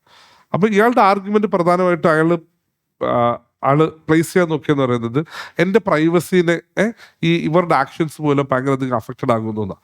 അപ്പൊ അന്ന് കോടതി റൈറ്റ് ടു പ്രൈവസി എന്ന് പറയുന്നത് ഒരു ഫണ്ടമെന്റൽ റൈറ്റ് ആണ് എന്ന് ഒരിക്കലും ഒബ്സർവ് ചെയ്യുന്നില്ല കേട്ടോ. കോടതി കൊണ്ട് അത്തരം റൈറ്റുകളൊന്നും ഇവിടെ ഇല്ല എന്നാണ് കോടതി പറഞ്ഞത്. പക്ഷെ പിന്നെ ഇങ്ങോട്ട് നോക്കുമ്പോൾ എന്ത് സംഭവിക്കുന്നത്, ഇപ്പൊ മോഡേൺ ടൈംസിലേക്ക് വരുമ്പോഴത്തേക്കും നമ്മളിപ്പോൾ നിൽക്കുന്നത് ഈ ആധാറിന്റെയും ഡിജിറ്റൽ, അപ്പൊ എന്താണ് നമ്മുടെ ഈ ഇൻഫർമേഷൻസ് ഒക്കെ കുറെ അധികം പബ്ലിക് ഡൊമൈനിലുണ്ട് അല്ലേ. നമ്മുടെ ആധാർ എന്ന് വെച്ച് കഴിഞ്ഞാൽ നമ്മുടെ ബേസിക് നമ്മുടെ കുറെ അധികം ഇൻഫർമേഷൻസ് ആണ് ആധാർ ഡോക്യുമെന്റ്സ് അല്ലെങ്കിൽ ആധാറിന്റെ ഡേറ്റാബേസിലുള്ളത്. അപ്പൊ അത്തരം ഡേറ്റാബേസും കാര്യങ്ങളൊക്കെ വരുമ്പോഴത്തേക്കും നമ്മുടെ ഡേറ്റ എന്താണ് പ്രൊട്ടക്ട് ചെയ്യപ്പെടേണ്ട ഇമ്പോർട്ടൻസ് ഒക്കെ നമ്മൾ മനസ്സിലാക്കുക. അപ്പൊ ഇത്തരം സാഹചര്യത്തിൽ പ്രൈവസീനെ ഒരു ഫണ്ടമെന്റൽ റൈറ്റ് ആയിട്ട് ഐഡന്റിഫൈ ചെയ്യണം. അപ്പം മനസ്സിലായോ, സോഷ്യൽ സിനാരിയോസ് ചേഞ്ച് ആയി, ടൈം മാറി, സോഷ്യൽ സിനാരിയോസ് ചേഞ്ച് ആയി. അന്ന് പ്രൈവസി ഫണ്ടമെന്റൽ റൈറ്റ് അല്ലായിരുന്നു, പക്ഷെ ഇന്ന് അങ്ങനെ വിചാരിക്കാൻ പറ്റുന്നില്ല. അപ്പൊ അങ്ങനെ മാറ്റങ്ങൾ നമ്മൾ കോൺസ്റ്റിറ്റ്യൂഷനകത്തേക്ക് കൊണ്ടുവരുന്നതിന് വേണ്ടിയിട്ട് നമുക്ക് എന്തുപയോഗിക്കാം, ഈ കോൺസ്റ്റിറ്റ്യൂഷൻ അമെൻമെന്റ് എന്ന് പറയുന്ന പ്രോസസ് ഉപയോഗിക്കാം. എങ്ങനെയാണ് കോൺസ്റ്റിറ്റ്യൂഷനകത്തേക്ക് അമെൻഡ് ചെയ്യേണ്ടത് എന്നുള്ളത്. അപ്പം this particular question is about the process of അമെൻമെന്റ്. ഓക്കെ, ഇനി ഇതിൽ ലോക്സഭയുടെ മാത്രമായിട്ടുള്ള പവേഴ്സ് എന്തൊക്കെയാണ്? അപ്പോൾ ലോക്സഭയ്ക്കും രാജ്യസഭയ്ക്കും എന്ത് ചെയ്യുന്നുണ്ട്, നമ്മൾ ലോ മേക്കിംഗ് പ്രോസസ്സിനകത്ത് പല റെസ്പോൺസിബിലിറ്റീസും കൊടുക്കുന്നുണ്ട്. ചില കാര്യങ്ങളിൽ നമ്മൾ ലോക്സഭയുടെ മാത്രമായിട്ട്, ചിലത് നമ്മൾ രാജ്യസഭയുടെ മാത്രമായിട്ട് പറയാറുണ്ട്. ഇവിടെ ലോക്സഭയുടെ മാത്രമായിട്ട് പറഞ്ഞിരിക്കുന്ന എലമെന്റുകളാണ് ചോദിച്ചിരിക്കുന്നത്. ഓക്കെ, ഇതാണ് പ്രിലിംസ് ക്വസ്റ്റ്യൻസ്. അപ്പം കഴിഞ്ഞൊരു 3 വർഷങ്ങളിലായിട്ട് UPSC ചോദിച്ചിട്ടുള്ള പ്രിലിംസ് ക്വസ്റ്റ്യൻസ് ആണ്.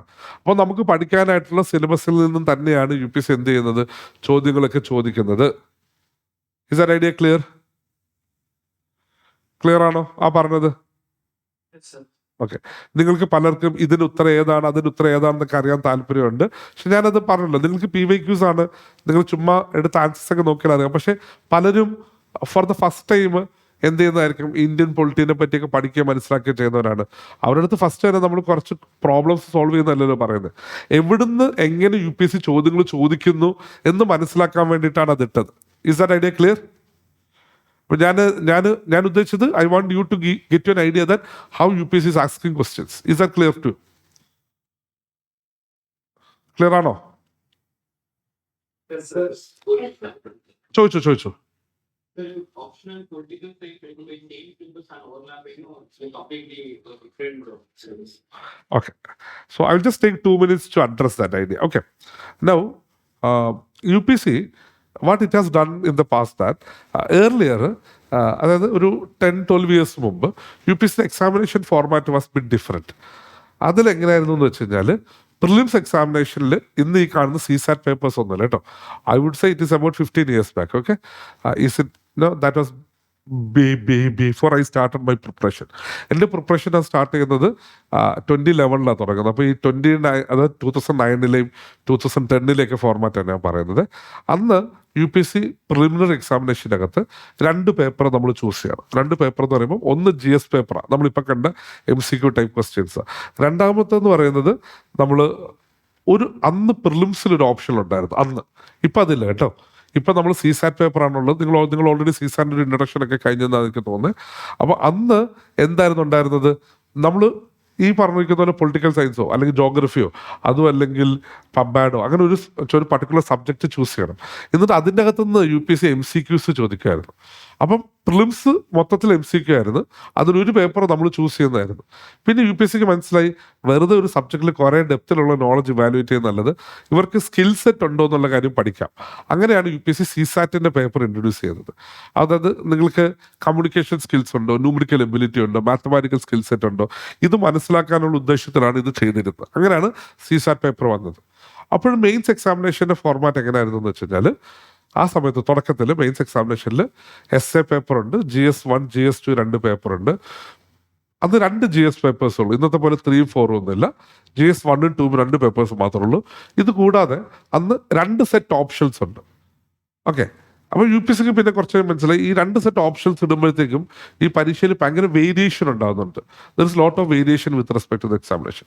അപ്പോൾ വേരിയേഷൻ കുറയ്ക്കണം UPSCക്ക്. അപ്പോൾ എല്ലാവരും സജസ്റ്റ് ചെയ്തു okay then completely remove the optional, എല്ലാവർക്കും ഒരേപോലത്തെ പേപ്പേഴ്സ് വരൂ, അപ്പോൾ വേരിയേഷൻ ഇല്ലല്ലോ. പക്ഷേ UPSCയുടെ ഒരു ഗോൾ എന്താണെന്ന് വെച്ച് കഴിഞ്ഞാൽ നിങ്ങളുടെ അനലിറ്റിക്കൽ സ്കിൽസ് ഇവാലുവേറ്റ് ചെയ്യുന്നത് പോലെ തന്നെ UPSC want to evaluate your depth of knowledge in any subject. ഏതെങ്കിലും ഒരു പർട്ടിക്കുലർ സബ്ജക്റ്റിൽ നിങ്ങളുടെ ഡെപ്ത് ഓഫ് നോളജും കൂടി UPSCക്ക് ഇവാലുവേറ്റ് ചെയ്യണം. So where will we be able to evaluate the depth of knowledge. അപ്പോൾ ഡെപ്ത് ഓഫ് നോളജ് ഇവാലുവേറ്റ് ചെയ്യണമെന്നുണ്ടെങ്കിൽ നിങ്ങൾക്ക് അതിൻ്റെ അകത്ത് ഗ്രാജുവേഷൻ ലെവലിലുള്ള നോളജ് ഉണ്ടായിരിക്കണം അറ്റ്ലീസ്റ്റ്. അപ്പം അങ്ങനെയാണ് UPSC എന്ത് ഡിസൈഡ് ചെയ്തു, we will continue with 1 optional because optional is the place where we will evaluate the depth of knowledge. അപ്പം അങ്ങനെ മെയിൻസിൽ ഒരു ഓപ്ഷണൽ പേപ്പർ എന്നുള്ളത് റീറ്റെയിൻ ചെയ്യാൻ തീരുമാനിച്ചു. പിന്നെ GS1 2 3 4 എന്നുള്ള ഇന്ന് കാണുന്ന രീതിയിലേക്ക് കൊണ്ടുവന്നു. അപ്പം മെയിൻസ് എക്സാമിനേഷനിൽ UPSC എന്തിനാണ് GS പരീക്ഷ നടത്തുന്നത്, എന്തിനാണ് ഓപ്ഷണൽ പരീക്ഷ നടത്തുന്നത്? GS പരീക്ഷ നടത്തുന്നത് ഇൻ ജനറലി നിങ്ങളുടെ അനലിറ്റിക്കൽ സ്കിൽസ് ഐഡന്റിഫൈ ചെയ്യുന്നതിന് വേണ്ടിയിട്ടാണ് പ്രധാനമായിട്ടും. മെയിൻസിൻ്റെ അകത്ത് നിങ്ങളുടെ ഒരു ഓപ്ഷണൽ പേപ്പർ ഉണ്ട്. അത് ഇവാലുവേറ്റ് ചെയ്തതിൻ്റെ ഗോൾ എന്ന് പറയുന്നത് സബ്ജക്റ്റിൻ്റെ ഡെപ്തിലുള്ള നോളജ് അറിയാൻ വേണ്ടിയിട്ടാണ്. അപ്പം നമുക്ക് ഓപ്ഷണൽ പേപ്പർ വേണ്ടി വരുന്നത് എവിടെയാണ്? അത് മെയിൻസിലാണ് വേണ്ടി വരുന്നത്. അപ്പം നമുക്ക് number of options UPSC identify ചെയ്തിട്ടുണ്ട്. അപ്പം ഇതിലൊരു പർട്ടിക്കുലർ ക്വസ്റ്റ്യൻ ചോദിച്ചത് political science and international relations എന്ന് പറഞ്ഞ ഓപ്ഷനെ പറ്റിയാണ്. അപ്പം പൊളിറ്റിക്കൽ സയൻസ് ആൻഡ് ഇന്റർനാഷണൽ റിലേഷൻസിൽ നമ്മൾ പ്രധാനമായിട്ട് പഠിക്കുന്നത് നമ്മുടെ കോൺസ്റ്റിറ്റ്യൂഷനിൽ അത്തരം സംവിധാനങ്ങൾ തന്നെയാണ്. അപ്പം പഠിക്കാനുള്ള സിലബസ് ഏറെക്കുറെ എന്ത് ചെയ്യുന്നുണ്ട്, ഓവർലാപ്പ് ചെയ്ത് വരുന്നുണ്ട്. ഇന്ത്യൻ പൊളിറ്റിയുമായിട്ടും ഇന്ത്യസ് ഫോറിൻ പോളിസിയൊക്കെയാണ് കുറേ ഓവർലാപ്പ് ഉണ്ട്. ഇതുകൂടാതെ ഓപ്ഷനിൽ കുറച്ച് അതും കൂടെ പഠിക്കാനുണ്ട്. ഇനി ചോദ്യങ്ങൾ ചോദിക്കുമ്പോഴത്തേക്കും ഉള്ള വ്യത്യാസം എന്താണെന്ന് വെച്ച് കഴിഞ്ഞാൽ പ്രിലിംസിൽ നിങ്ങളുടെ ഒരു അനലിറ്റിക്കൽ സ്കില്ലാണെങ്കിൽ, പ്രിലിംസ് അല്ല മെയിൻസ് GS പേപ്പറിൽ നിങ്ങളുടെ ഒരു അനലിറ്റിക്കൽ സ്കില്ലാണെങ്കിൽ ഓപ്ഷനിൽ നിങ്ങളുടെ കുറെ കൂടി ഡെപ്തിലുള്ള നോളജാണ് ഇവാലുവേറ്റ് ചെയ്യാൻ നോക്കുന്നത്. അപ്പം പഠിക്കാനുള്ള എലമെന്റുകൾ പൊളിറ്റിക്കൽ സയൻസും അതുപോലെ ഈ സബ്ജക്ട്സ് ഒക്കെ നമുക്ക് സിമിലർ ആണെങ്കിലും പഠിക്കുന്ന രീതിയിലുള്ളൊരു വ്യത്യാസമാണുള്ളത്. മനസ്സിലായോ? ഒന്നിൽ ഡെപ്തിൽ നോളജ് ഉണ്ടെങ്കിലാണ് അത് റിസോൾവ് ചെയ്യാൻ പറ്റുന്നത്, മറ്റേത് നിങ്ങളുടെ അനലിറ്റിക്കൽ സ്കില്ലാണ് കൂടുതൽ എംഫസൈസ് ചെയ്യുന്നത്.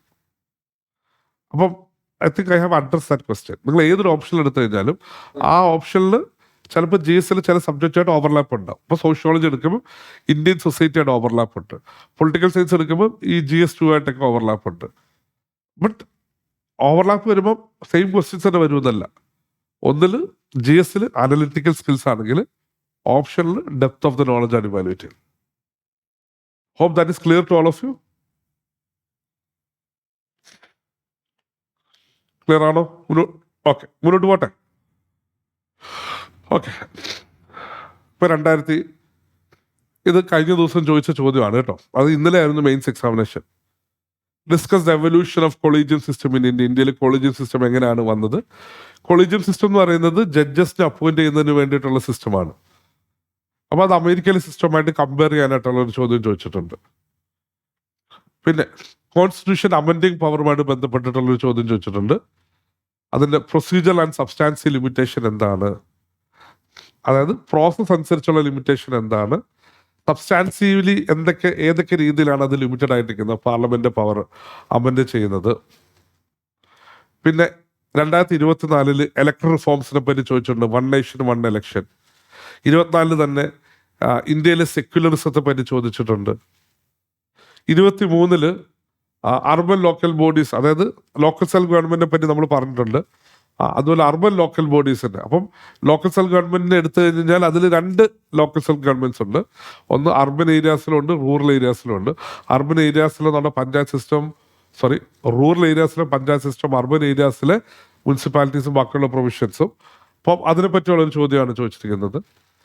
ഓക്കെ, ഇനി 2025 ശേഷം മറ്റൊരു ചോദ്യം, 101ാമത്തെ കോൺസ്റ്റിറ്റ്യൂഷണൽ അമെൻമെന്റ്. ക്യാൻ എനിവൺ ഐഡന്റിഫൈ 101ാമത്തെ കോൺസ്റ്റിറ്റ്യൂഷണൽ അമെൻമെന്റ് എന്തിനെ പറ്റിയുള്ളതാന്ന്? 101st കോൺസ്റ്റിറ്റ്യൂഷണൽ അമെൻമെന്റ് എന്തിനെ പറ്റിയുള്ളതെന്ന് ആർക്കെങ്കിലും അറിയാം? ഓക്കെ, നമ്മൾ GST ഇൻട്രൊഡ്യൂസ് ചെയ്തതുമായിട്ട് ബന്ധപ്പെട്ടിട്ടുള്ളതാണ്. Okay, good. അപ്പം അത് ഈ GST ഇൻട്രൊഡ്യൂസ് ചെയ്യുമ്പോഴത്തേക്കും അത് നമ്മുടെ ഒരു ഫെഡറൽ സിസ്റ്റം എങ്ങനെയാണ് ഫങ്ഷൻ ചെയ്യുന്നത് എന്നുള്ള അതുമായിട്ട് കണക്ട് ചെയ്തിട്ട് ബന്ധപ്പെട്ടിട്ടുള്ള ഒരു ചോദ്യമാണത്. Okay, now let me ask a question. നിങ്ങളിപ്പോൾ കോളേജിൽ ഡിഗ്രി പഠിച്ചുകൊണ്ടിരിക്കുകയാണ്.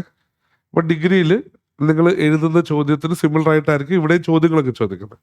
But there is a fundamental difference between the way in which you write answer for degree and the way in which you write answer for UPSC. എന്താണെന്നറിയാമോ?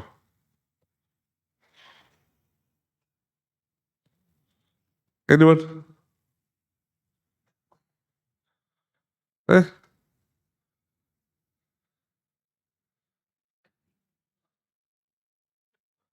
നിങ്ങൾക്ക് മനസ്സിലാവുന്ന, നിങ്ങൾക്ക് പറയാൻ പറ്റുന്ന ചോദ്യങ്ങളെ ഞാൻ ചോദിക്കത്തുള്ളൂ കേട്ടോ. So you can just think. You people my think ഇങ്ങനെ എന്ത് ചോദിക്കുന്നത്, ഞങ്ങൾ ഇതുവരെ മെയിൻസ് പരീക്ഷ ഒന്നും എഴുതിയിട്ടില്ലല്ലോ, പിന്നെ ഞങ്ങൾക്ക് എങ്ങനെ മനസ്സിലാവുന്നത്?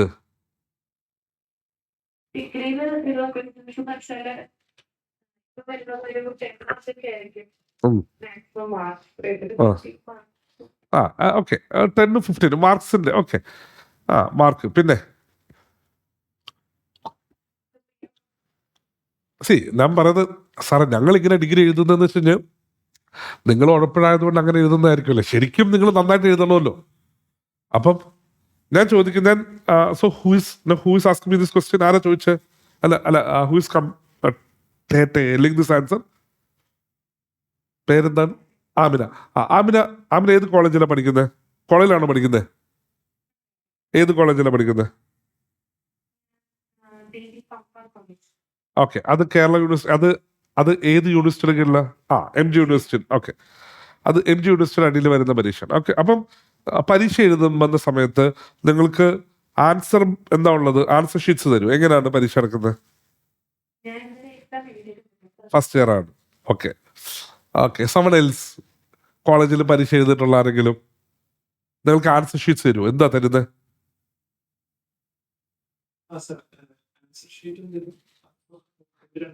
ക്വസ്റ്റ്യൻ പേപ്പർ തരണമല്ലോടാ. നീ എന്നെ ഇങ്ങനെ. ഓക്കെ, ആൻസർ ഷീറ്റ്സ് തരും.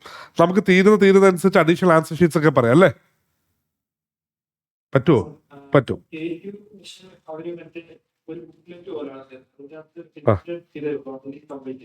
അതിൽ കംപ്ലീറ്റ് ചെയ്യണം. Okay, this is something that is actually happening with respect to various other universities also. അതായത് right now what K2 is actually trying to do is that, K2 എന്ന് പറയുന്നത് Kerala technological യൂണിവേഴ്സിറ്റിയാണ്. അപ്പം നിങ്ങൾ engineering പഠിക്കുന്ന ആരെങ്കിലുമൊക്കെ ഉണ്ടെങ്കിൽ നിങ്ങൾ K2 അടിയിലായിരിക്കും പരീക്ഷ എഴുതുന്നത്. അപ്പം അവിടെ മോറോളസ് നിങ്ങൾക്ക് ആൻസർ കം ബുക്ക്ലെറ്റ് ആയിരിക്കും ഉണ്ടാവും അല്ലേ? ഓക്കെ. ബുക്ക്ലെറ്റ് ആണെന്നുള്ള കാര്യം വേറൊരാളും കൂടെ പറയുന്നുണ്ട്. ബുക്ക്ലെറ്റും ആൻസർ ഷീറ്റും കൊടുക്കുന്നവരുണ്ട്. ഓക്കെ, മനസ്സിലായി. ഞാൻ പറയുന്നത് UPSCക്ക് ബുക്ക്ലെറ്റ് മാത്രമേ ഉള്ളൂ. എന്ന് വെച്ച് കഴിഞ്ഞാൽ UPSC ചോദ്യം ചോദിക്കും, നമുക്ക് ഉത്തരം എഴുതാനുള്ളൊരു സ്പേസും അവിടെ തരും.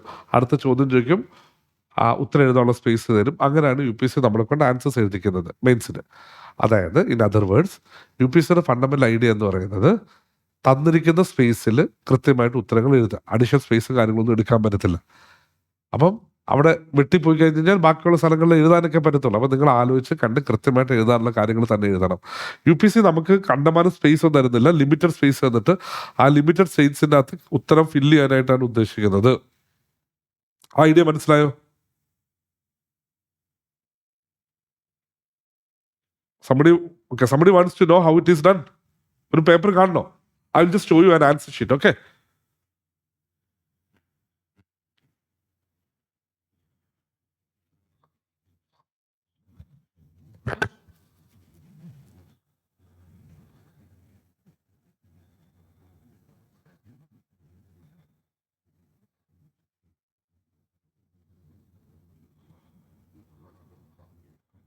നിങ്ങൾ upc.gov.in പോയി കഴിഞ്ഞാൽ അതിൽ എക്സാമിനേഷൻ എന്നുള്ള കലണ്ടർ പോയി കഴിഞ്ഞ് കഴിഞ്ഞാൽ അതിന് താഴെ സ്പെസിഫിൻ ക്വസ്റ്റ്യൻ കം ആൻസർ ബുക്ക്ലെറ്റ് എന്ന് പറഞ്ഞ് ഒരു സാധനം കാണാം. അതിൽ സിവിൽ സർവീസ് എക്സാമിനേഷൻ്റെ ആൻസർ ബുക്ക്ലെറ്റിൻ്റെ കോപ്പിയാണ് തന്നിരിക്കുന്നത്. അതുപോലെ മറ്റ് പരീക്ഷകളുടെ ഉണ്ട്. അപ്പോൾ ഇതിൽ നമുക്കൊരു GS പേപ്പർ എടുക്കാം, ജനറൽ സ്റ്റഡീസ് പേപ്പർ. അതായത് ജനറൽ സ്റ്റഡീസ് 1, GS 1 എന്ന് പറയുമ്പോൾ ഹിസ്റ്ററി, സൊസൈറ്റി, ജോഗ്രഫി വരുന്ന സബ്ജക്റ്റുകളാണ്. അപ്പോൾ അതിൻ്റെ ആൻസർ ബുക്ക്ലെറ്റ് എങ്ങനെ ഇരിക്കുന്നതെന്ന് ഞാൻ കാണിച്ചു തരാം. അതൊന്ന് ചെറുതാക്കുന്നു സോ ദാറ്റ് നിങ്ങൾക്ക് ഒരു പേജ് എന്താണെന്നുള്ള കാണും. ഇതാണ് ഒരു പേജ് എന്ന് പറയുന്നത്. നിങ്ങൾ സ്ക്രീൻ കാണുന്നുണ്ടെന്ന് തോന്നുന്നു. ഓക്കെ, കുറച്ച് ഇൻസ്ട്രക്ഷൻസ് ഒക്കെ ആദ്യം തന്നിട്ടുണ്ട്. പിന്നെ UPC ഇങ്ങനെയാണ് ചോദ്യം ചോദിക്കുന്നത്. അതായത് ഓക്കെ, ഇപ്പം ഒരു ചോദ്യം ഇവിടെ തന്നിട്ടുണ്ട്. എന്നിട്ട് നമുക്ക് ചോദ്യം എഴുതാനുള്ള ബ്ലാങ്ക് സ്പേസ് ഉണ്ട്. പിന്നെ അടുത്ത പേജ് ചോദ്യം എഴുതാൻ വീണ്ടും തന്നിട്ടുണ്ട്. അത് കഴിഞ്ഞ് അടുത്ത ചോദ്യം വന്നു. ഇതുപോലെ തന്നെ ക്വസ്റ്റ്യനും ആൻസർ എഴുതാനുള്ള സ്പേസ് UPC തരും. അവിടെ നമ്മൾ ക്വസ്റ്റ്യനും ആൻസേഴ്സ് എഴുതുക എന്നുള്ളതാണ് UPC ഉദ്ദേശിക്കുന്നത്. അല്ലാതെ അഡീഷണൽ ആൻസർ ഷീറ്റ്സിൻ്റെ പരിപാടിയില്ല. നമുക്കിഷ്ടമുള്ള ഓർഡറിൽ എഴുതാം. പക്ഷേ ആക്ച്വലി ഫൈനൽ നോക്കുമ്പോൾ 1 2 3 4 എന്നുള്ള ഓർഡറിൽ തന്നെ ഇരിക്കും. മറ്റേ നമ്മളിങ്ങനെ നമ്പർ ഇട്ട് നമ്മൾ എഴുതിപ്പോയല്ലേ ചെയ്യുന്നത്. ഇത് അങ്ങനെയൊന്നും അല്ല. കൃത്യം എഴുതേണ്ട സ്ഥലത്ത് തന്നെ കൃത്യമായിട്ട് എഴുതാം. അപ്പോൾ UPC ഉദ്ദേശിക്കുന്നത് തന്നിരിക്കുന്ന ആ സ്പേസ് മാക്സിമം യൂട്ടിലൈസ് ചെയ്തുകൊണ്ട് അവന് എത്ര ബ്യൂട്ടിഫുൾ ആയിട്ട് ഈ ആൻസർ പ്രസന്റ് ചെയ്യാൻ പറ്റും എന്നുള്ളതാണ്. അപ്പോൾ നമ്മൾ ഈ മെയിൻസിൻ്റെ ചോദ്യങ്ങൾ ചോദിക്കുമ്പോഴത്തേക്കും അല്ലെങ്കിൽ ആൻസേഴ്സ് അല്ലെങ്കിൽ നമ്മളിപ്പോൾ മെയിൻസിൻ്റെ ക്വസ്റ്റ്യൻസ് ആണല്ലോ കണ്ടത്. അപ്പം ഞാൻ ആ മെയിൻസിൻ്റെ ക്വസ്റ്റ്യൻസ് കാണിച്ചത് നിങ്ങൾ ഇത് കാണിച്ചത് എന്തിനാന്ന് വെച്ച് കഴിഞ്ഞാൽ I want you to understand what UPC is actually trying to do here. UPC is ultimately trying to ask you questions and what you are supposed to do. തന്നിരിക്കുന്ന സ്പേസിൽ ഇതിന് നല്ലൊരു ഉത്തരം നല്ല രീതിയിൽ പ്രസന്റ് ചെയ്യണം. ഞാൻ എല്ലാ പോയിന്റും എഴുതിയിട്ടുണ്ടെന്ന് പറയുന്നതിലല്ല കാര്യം. അത് നല്ല രീതിയിൽ എന്ത് ചെയ്യാൻ പറ്റണം, പ്രസന്റ് ചെയ്യാനായിട്ട് പറ്റണം. Is it clear? Is that idea clear? Okay, fine. Let me take a moment to see.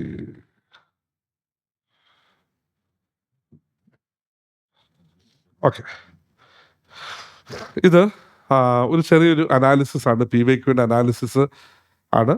അപ്പോൾ ഇതിൽ നിന്ന് നമ്മൾ നോക്കുമ്പോൾ കൂടുതൽ ചോദ്യങ്ങൾ വരുന്ന ഏരിയാസ് എന്ന് വെച്ച് കഴിഞ്ഞാൽ ഈ നമ്മുടെ കോൺസ്റ്റിറ്റ്യൂഷൻ്റെ സലൈൻ ഫീച്ചേഴ്സിനെ പറ്റിയുള്ള ചോദ്യങ്ങളുണ്ട്.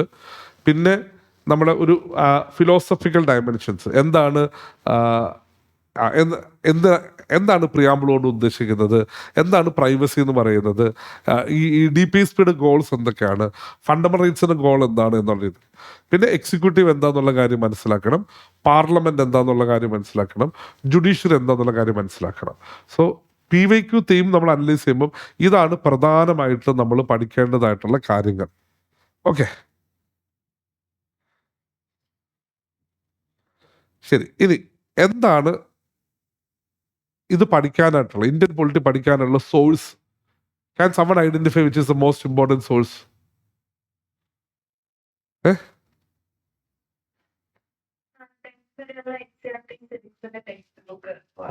വായിക്കണം. പിന്നെ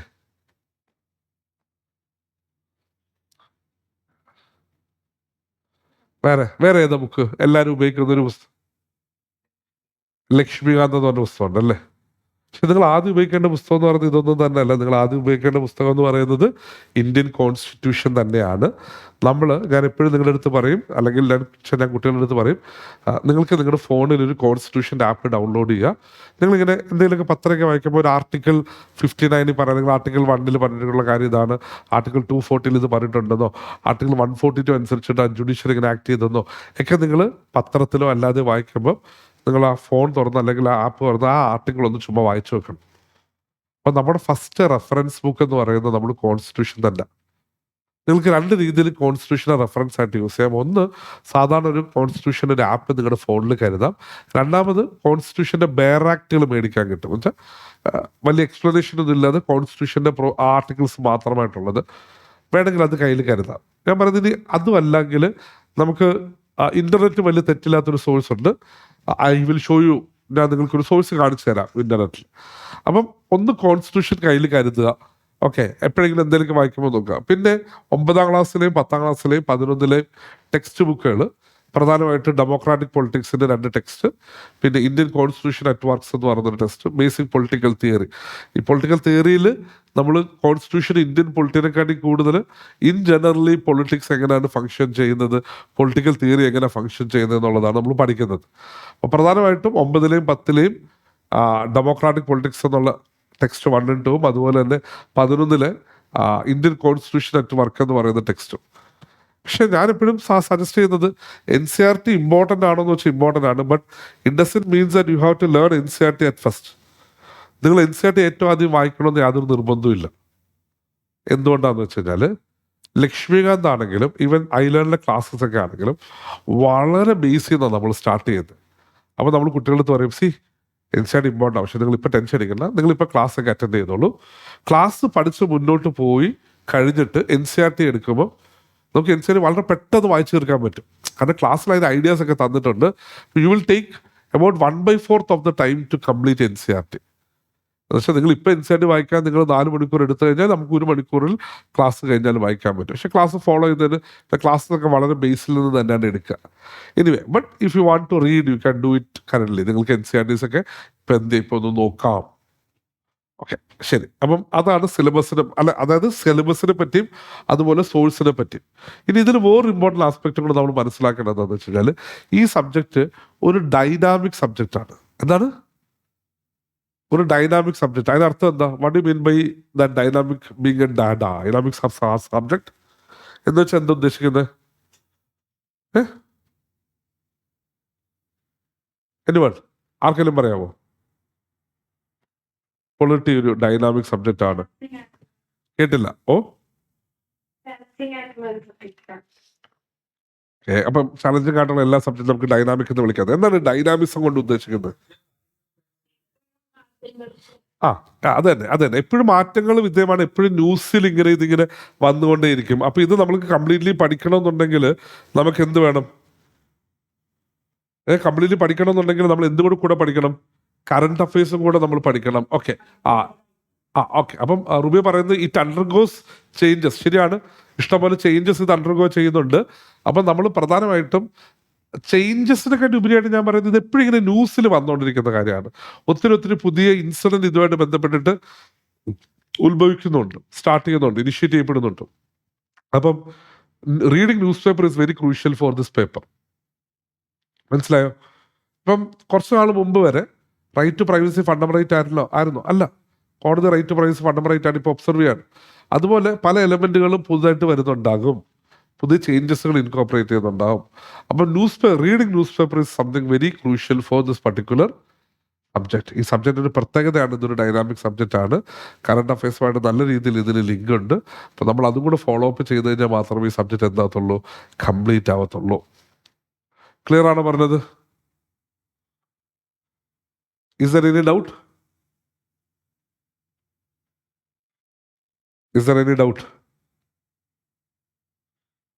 സിലബസിന്റെ അകത്തോ നമ്മൾ പഠിക്കേണ്ട ബുക്കുകളുടെ കാര്യത്തിലോ ആർക്കെങ്കിലും എന്തെങ്കിലും ഡൗട്ട് ഉണ്ടോ? If you have any doubt you ask. See, there is no പൊട്ട doubt. There is only doubt. There is no good doubt or bad doubt. There are only doubts.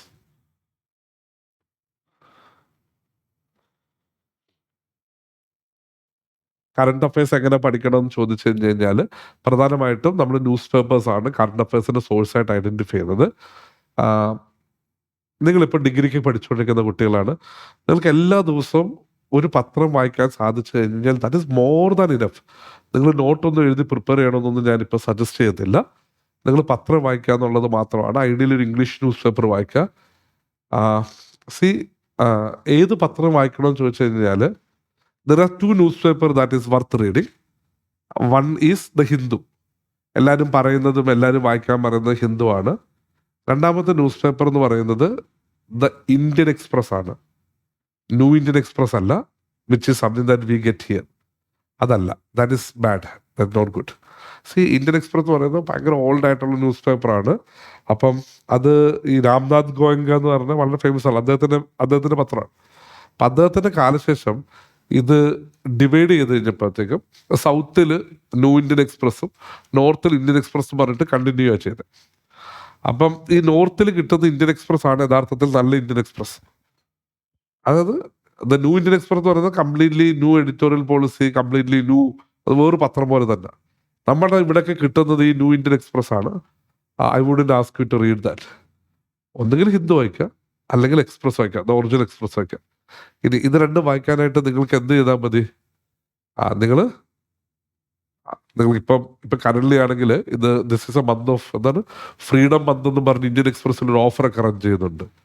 അതിൽ UPSC വേണ്ടിയിട്ടുള്ള പ്രൊവിഷൻസ്, അതായത് Indian express UPSC കുട്ടികൾക്ക് വേണ്ടി target ചെയ്തുകൊണ്ട് കുറച്ച് important ആയിട്ടുള്ള ആർട്ടിക്കിൾസും കാര്യങ്ങളൊക്കെ എന്ത് ചെയ്യുന്നുണ്ട്, ഷെയറും കാര്യങ്ങളൊക്കെ ചെയ്യുന്നു.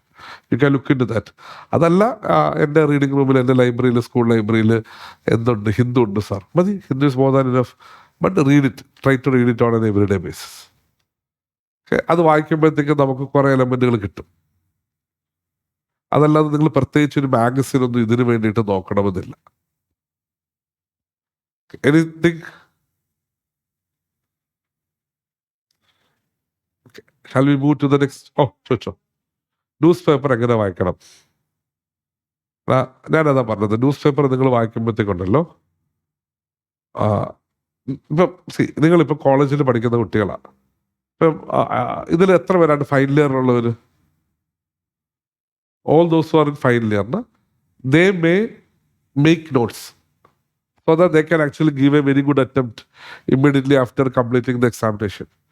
അല്ലാത്ത എല്ലാ കുട്ടികളും ജസ്റ്റ് പത്രം വായിക്കുക. പത്രം വായിക്കുന്നതിനെ റീപ്ലേസ് ചെയ്യാൻ ഒന്നിനെ കൊണ്ട് സാധിക്കത്തില്ല. അപ്പൊ ചില ടോപ്പേഴ്സ് പറയും, ഞാൻ പത്രം ഒന്നും വായിച്ചിട്ടില്ല, ഞാൻ കറണ്ട് അഫയേഴ്സ് കമ്പൈലേഷനാണ് നോക്കിക്കൊണ്ടിരുന്നത്. അത് ഒരു പരിധി വരെ കംപ്ലീറ്റ്ലി ശരിയാവത്തില്ല. അവർ പലപ്പോഴായിട്ട് വായിക്കുകയോ അല്ലെങ്കിൽ അവർ കൃത്യമായിട്ട് വായിക്കുന്നുണ്ട്, കൂടെ ഇരുന്നിട്ടോ എന്ത് ചെയ്യപ്പെടുന്നുണ്ട്, ആ ഒരു ഡേറ്റ അപ്ഗ്രഡേഷൻ നടക്കുന്നുണ്ട്. അപ്പം ഞാൻ അതുകൊണ്ട് എപ്പോഴും സ്ട്രോങ്ലി കുട്ടികൾക്ക് പറയുന്നൊരു കാര്യമാണ്, ന്യൂസ് പേപ്പർ വായിക്കണം. അതിനെ റീപ്ലേസ് ചെയ്യാനായിട്ട് ഒന്നിനും സാധ്യമാകത്തില്ല.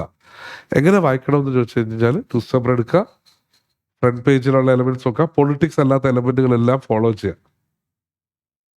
ഭയങ്കര ഡീപ്പായിട്ടുള്ള പൊളിറ്റിക്സ്, രണ്ട് പാർട്ടികൾ തമ്മിലുള്ള വൈരം, അങ്ങനത്തെ കാര്യങ്ങളൊക്കെ ആണെങ്കിൽ ഒഴിവാക്കുക. ഓക്കെ. പിന്നെ നിങ്ങളുടെ കഴിവിരിക്കുന്നത് എങ്ങനെയാണെന്ന് വെച്ച് കഴിഞ്ഞാൽ, തന്നിരിക്കുന്ന ഏതൊരു ഇൻഫർമേഷൻ അത് UPSC ആൻസറിലേക്ക്, പേപ്പറിലേക്ക് കൊണ്ടുവരാൻ പറ്റില്ല എന്നുള്ളത് നിങ്ങളുടെ എബിലിറ്റിയാണ്. അത് കൊണ്ടുവരാൻ പറ്റുന്നത് എങ്ങനെയാണെന്നുള്ള കാര്യം നോക്കുക. ഞാൻ സ്ഥിരം പറയുന്നൊരു എക്സാമ്പിളാണ്, വർഷങ്ങളായിട്ട് ഞാൻ പറയുന്ന എക്സാമ്പിളാണ്. ചിലപ്പോൾ ഈ people might have heard from some other points also. നിങ്ങളുടെ കയ്യിലുള്ള ഇൻഫർമേഷൻസ്, നിങ്ങൾ പരീക്ഷയ്ക്ക് എഴുതുന്ന ഇൻഫർമേഷൻസ് നിങ്ങൾ ടെക്സ്റ്റ് ബുക്കുകളിൽ നിന്നും നിങ്ങളുടെ നോട്ടിൽ നിന്നും പഠിക്കുന്ന മാത്രമാണെന്ന് വിചാരിക്കുന്നുണ്ടോ? ഇല്ലല്ലോ. നിങ്ങളുടെ എല്ലാ ഇൻഫർമേഷൻസും അതിന് റെലവെന്റ് ആണെന്നുണ്ടെങ്കിൽ നമ്മൾ ആൻസർ ഷീറ്റ്സിലേക്ക് കൊണ്ടുവരും. അങ്ങനെയല്ലേ നമ്മുടെ ഐഡിയ? ഞാൻ വർഷങ്ങൾക്ക് മുമ്പ് ഞാൻ എൻ്റെ മെയിൻസ് എഴുതുന്നത്, എൻ്റെ ആദ്യത്തെ മെയിൻസ് ആയിരുന്നത് എൻ്റെ ഓർമ്മ ശരിയാണെങ്കിൽ, അതിലൊരു ചോദ്യം ഉണ്ടായിരുന്നു, കൺസ്യൂമർ പ്രൊട്ടക്ഷന് വേണ്ടിയിട്ട് ഗവൺമെന്റ് എന്തൊക്കെ മെഷേഴ്സും കാര്യങ്ങളൊക്കെയാണ് എടുക്കുന്നത് എന്നുള്ളത്. Okay, excuse me 1 minute.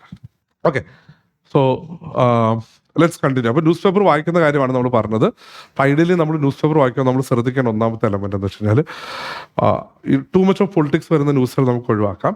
നിങ്ങൾ സിലബസിൽ നിങ്ങൾക്ക് ക്ലാരിറ്റി ഉണ്ടായി കഴിയുമ്പോഴത്തേക്കാണ് യഥാർത്ഥത്തിൽ നമുക്ക് ന്യൂസ് വായിക്കാൻ പറ്റുന്നത്.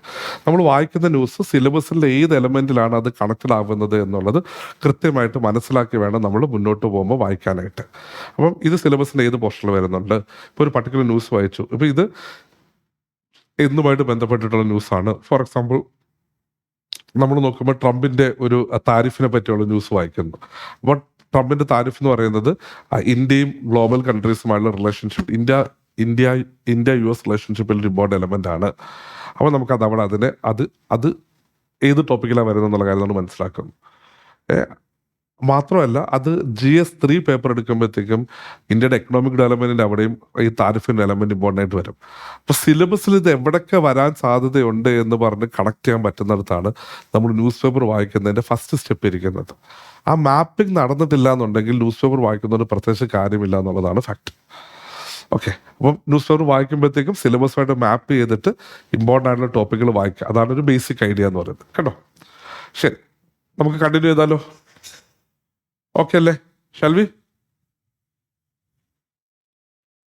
ഓക്കെ, അപ്പോൾ നമ്മൾ ഇനി കാണാൻ പോകുന്നത് നമ്മുടെ കോൺസ്റ്റിറ്റ്യൂഷനിൽ നിന്നുമുള്ള ആദ്യത്തെ നമ്മുടെ ലേണിംഗ് സ്റ്റാർട്ട് ചെയ്യാൻ പോവാണ്.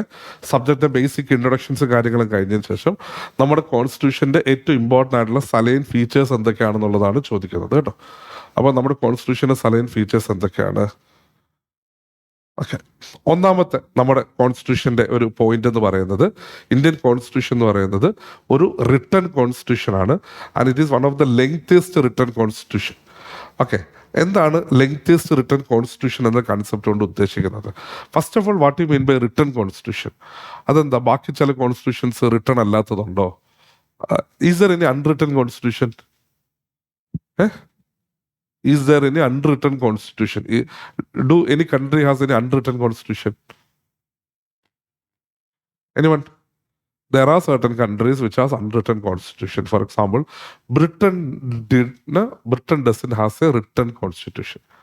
റിട്ടൺ കോൺസ്റ്റിറ്റ്യൂഷൻ എന്ന് പറഞ്ഞു കഴിഞ്ഞാൽ ഒരു കോൺസ്റ്റിറ്റ്യൂഷൻ ഉണ്ടാക്കണമെന്ന ഒബ്ജക്റ്റീവോടുകൂടി ഒരു കൂട്ടം ആൾക്കാർ ഒരുമിച്ചിരുന്ന് ഒരു കോൺസ്റ്റിറ്റ്യൂഷൻ ഫ്രെയിം ചെയ്ത് ഉണ്ടാക്കുന്നതിനെയാണ് റിട്ടൺ കോൺസ്റ്റിറ്റ്യൂഷൻ എന്ന് പറയുന്നത്. Okay, so that is what we identify by written constitution. So a set of people coming together with the objective of making a constitution and trying to make that constitution. ഇതാണ് written constitutionന്റെ idea. ഇപ്പം ഇന്ത്യയിൽ constituent assembly, നമ്മളൊരു constituent assembly form ചെയ്തിട്ടുണ്ട്. ആ constituent assembly, അത് ഇന്ത്യക്ക് independence കിട്ടുന്ന സമയത്ത് നമുക്ക് വേണ്ടിയിട്ട് ഒരു കോൺസ്റ്റിറ്റ്യൂന്റ് അസംബ്ലി ഫോം ചെയ്ത് എല്ലാവരോട് കൂടിയിരുന്ന് എങ്ങനെയുള്ളൊരു ഇന്ത്യനെയാണ് നമ്മൾക്ക് വേണ്ടത് എന്നുള്ള രീതിയിൽ നമ്മളൊരു കോൺസ്റ്റിറ്റ്യൂഷൻ എന്ത് ചെയ്യുന്നുണ്ടായിരുന്നു? ഫ്രെയിം ചെയ്യുന്നുണ്ടായിരുന്നു. ആ കോൺസ്റ്റിറ്റ്യൂഷൻ അസംബ്ലിയുടെ ഔട്ട്കം ആയിട്ടാണ് നമ്മുടെ കോൺസ്റ്റിറ്റ്യൂഷൻസിനെ നമ്മൾ എന്ത് ചെയ്തത്? കംപ്ലീറ്റ് ചെയ്തത്. ഓക്കെ, അപ്പോൾ ആ ഒരു പെർസ്പെക്റ്റീവിൽ നിന്ന് നമ്മൾ ചിന്തിക്കുമ്പോഴത്തേക്കും this is what we have identified as എന്താണ്? A written constitution. വേറസ് ബ്രിട്ടന്റെ കേസിൽ ബ്രിട്ടൻ ഇങ്ങനെ ഒരു സിംഗിൾ ഒരു ബോഡി ഇരുന്നിട്ട് ഒരു കോൺസ്റ്റിറ്റ്യൂഷൻ അവിടെ ഉണ്ടാക്കിയിട്ടില്ല.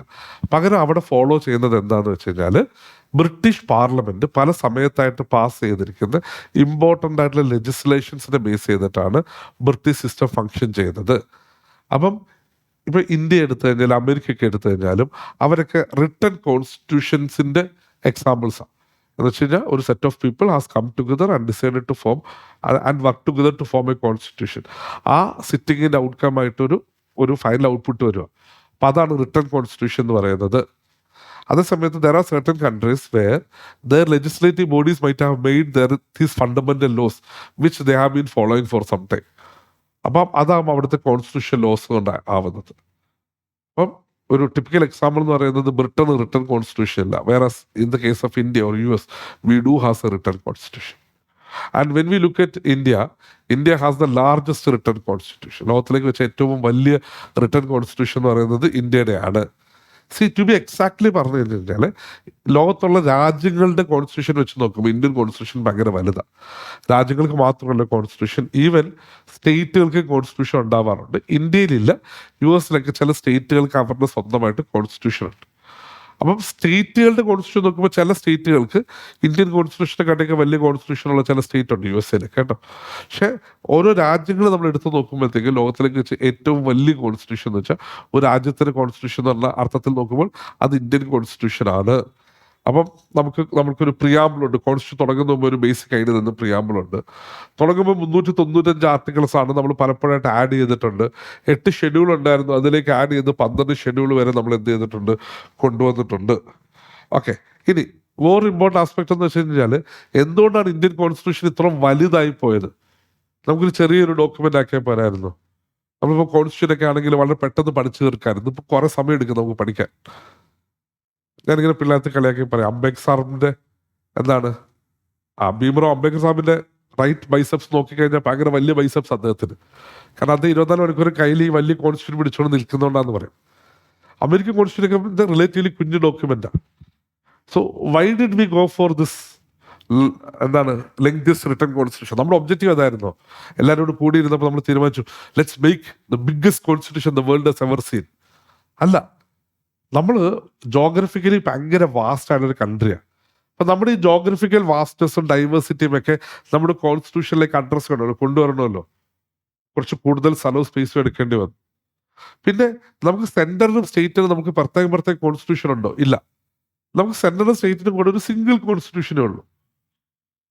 പിന്നെ ഹിസ്റ്റോറിക്കലി നമ്മൾ നോക്കുമ്പോഴത്തേക്കും നമുക്ക് ഇതിനു മുമ്പ് നമ്മൾ ഒരു government of India act of 1935, ഈ കോൺസ്റ്റിറ്റ്യൂഷൻ വരുന്നതിന് മുമ്പ് ബ്രിട്ടീഷുകാർ ഇന്ത്യയിൽ കൊണ്ടുവന്നൊരു ആക്ട് ഉണ്ടായിരുന്നു, government of India act of 1935. അതിനെ ബേസ് ചെയ്തിട്ടാണ് നമ്മൾ ഈ കോൺസ്റ്റിറ്റ്യൂഷൻ ചെയ്തിരിക്കുന്നത്. അപ്പം അത് തന്നെ ഒരു വലിയ ഡോക്യുമെന്റ് ആണ്. അപ്പം കോൺസ്റ്റിറ്റ്യൂഷൻ കുറെ കൂടി വലിയ ഡോക്യുമെന്റ് ആയിട്ട് മാറും. പിന്നെ നമ്മുടെ കോൺസ്റ്റിറ്റ്യൂഷൻ അസംബ്ലി എടുത്തു കഴിഞ്ഞാൽ അതിനകത്ത് ഇഷ്ടംപോലെ ലീഗൽ എക്സ്പേർട്ടുകളുണ്ട്. അപ്പൊ ഈ ലീഗൽ എക്സ്പേർട്ടുകൾ ഒരു കാര്യം എഴുതുമ്പോഴത്തേക്കും ഭയങ്കര തറവായിട്ടാണ് എഴുതുക അല്ലേ. ഇപ്പം നിങ്ങൾക്കറിയാം, നമ്മൾ ആരുടെയെങ്കിലും ഒരാളുടെ, നിങ്ങളുടെ വീട്ടുകാരുടെ ബിൽഡിംഗ് എഗ്രിമെന്റോ അല്ലെങ്കിൽ ആധാരമൊക്കെ എടുത്ത് വായിച്ചു കഴിഞ്ഞാൽ ഇന്ന ആളുടെ മകൻ ഇന്നടുത്ത് താമസിക്കും, ഇന്ന ആളുടെ മകൻ ഇന്നയാളുമായിട്ട് ഒപ്പുവെക്കുന്ന ഉടമ്പടി പ്രകാരം ഇത്രാം തീയതി, ഇങ്ങനെ ഭയങ്കര കോംപ്രിഹെൻസീവ് ആയിട്ടായിരിക്കും എഴുതുക. ഭയങ്കര ലെങ്തി ആയിരിക്കും, ഭയങ്കര കോംപ്രിഹെൻസീവ് ആയിരിക്കും. അപ്പം നമ്മുടെ കോൺസ്റ്റിറ്റ്യൂഷൻ അസംബ്ലിക്കകത്തും കുറെ അധികം ലീഗൽ എക്സ്പേർട്ടുകൾ ഉണ്ടായിരുന്നു. അവരുടേതായിട്ടുള്ള ഒരു ലാംഗ്വേജ് മൂലം നമ്മുടെ കോൺസ്റ്റിറ്റ്യൂഷൻ കുറച്ച് എന്താകുന്നുണ്ടായിരുന്നു, കുറച്ച് ലെങ്തി ആവുന്നുണ്ടായിരുന്നു. That is also another part. Okay, അപ്പം ഒന്നാമത്തെ ഫീച്ചർ എന്താ നമ്മുടെ കോൺസ്റ്റിറ്റ്യൂഷന്റെ? It is a written constitution. It's not merely written, it is one of the lengthiest written constitution. ഒരു രാജ്യത്തിന്റെ ബേസിൽ നോക്കി കഴിഞ്ഞാൽ ലോകത്തെ ഏറ്റവും വലിയ കോൺസ്റ്റിറ്റ്യൂഷൻ ഉള്ള രാജ്യം എന്ന് പറയുന്നത് നമ്മളാണ്. Is that idea clear? Any doubt regarding this point? Any doubt? Written constitution എന്നുള്ള ഐഡിയ മനസ്സിലായോ? ഓക്കെ, അതായത് ഒരു ഗ്രൂപ്പ് ഓഫ് ആൾക്കാർ ഒരുമിച്ച് ഒരേ ഗോളോടുകൂടി നിൽക്കുമ്പോഴത്തേക്കും അവിടെയാണ് ഒരു എന്ന് വെച്ചാൽ, എന്നിട്ട് അവര്, അതായത് the idea is that we are forming a constitutional assembly with the objective of framing a constitution, and they discuss, they debate, and finally they will come up with a constitution. അപ്പോൾ അതൊരു written constitution ആണ് എന്നുള്ളത്. Okay, let's move to the next feature. രണ്ടാമത്തെ feature എന്ന് പറയുന്നത് Indian constitution is drawn from various sources. Okay, Ambedkar തന്നെ ഭാഷയിൽ പറഞ്ഞു കഴിഞ്ഞാൽ ഇന്ത്യൻ കോൺസ്റ്റിറ്റ്യൂഷന്റെ പ്രത്യേകത എന്ന് പറഞ്ഞാൽ എന്താ? It is made after ransacking all the known constitutions of the world. ലോകത്തുള്ള പല കോൺസ്റ്റിറ്റ്യൂഷനിൽ നിന്നും എന്ത് ചെയ്ത് നമ്മൾ എലമെന്റുകൾ എന്ത് ചെയ്തിട്ടുണ്ട്, കൊണ്ടുവന്നിട്ടുണ്ട്. ലോകത്തുള്ള പല കോൺസ്റ്റിറ്റ്യൂഷനിൽ നിന്നും ഇതിലേക്ക് നമ്മൾ എലമെന്റുകൾ കൊണ്ടുവന്നിട്ടുണ്ട്.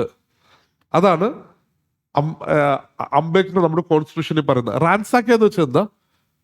റാൻസാക്കിയെന്ന് വെച്ച് കഴിഞ്ഞാൽ നമ്മൾ എന്തെങ്കിലും ഒരു സാധനം ഇങ്ങനെ പരത്തി തേടുക, നമ്മളിങ്ങനെ, അതായത് ഇപ്പം കള്ളന്മാർ വീട്ടിൽ വന്നിട്ട് എല്ലാം വലിച്ചു വാരി ഇട്ടിട്ട് സ്വർണ്ണം പണ്ടൊക്കെ ഉണ്ടെങ്കിൽ തപ്പി എടുക്കത്തില്ല, എന്നിട്ട് വേണ്ടത് മാത്രം, അതിനാ റാൻസാക്കിയ എന്ന് പറയുന്നത്. അതുപോലെ നമ്മൾ ലോകത്തുള്ള എല്ലാ കോൺസ്റ്റിറ്റ്യൂഷൻ എടുത്ത് ഇങ്ങനെ പരത്തി നോക്കി നമുക്ക് വേണ്ടതൊക്കെ അതിൽ നിന്ന് എന്ത് ചെയ്യുന്നുണ്ടായിരുന്നു, ചൂണ്ടിയിട്ടുണ്ടായിരുന്നു. അപ്പൊ നമ്മളിങ്ങനെ കളിയാക്കിയിട്ട് പറയും Indian constitution is A copied constitution എന്ന്. ആണോ? ഇന്ത്യൻ കോൺസ്റ്റിറ്റ്യൂഷൻ അങ്ങനെ കോപ്പി അടിച്ചുണ്ടാക്കിയ കോൺസ്റ്റിറ്റ്യൂഷൻ ആണോ?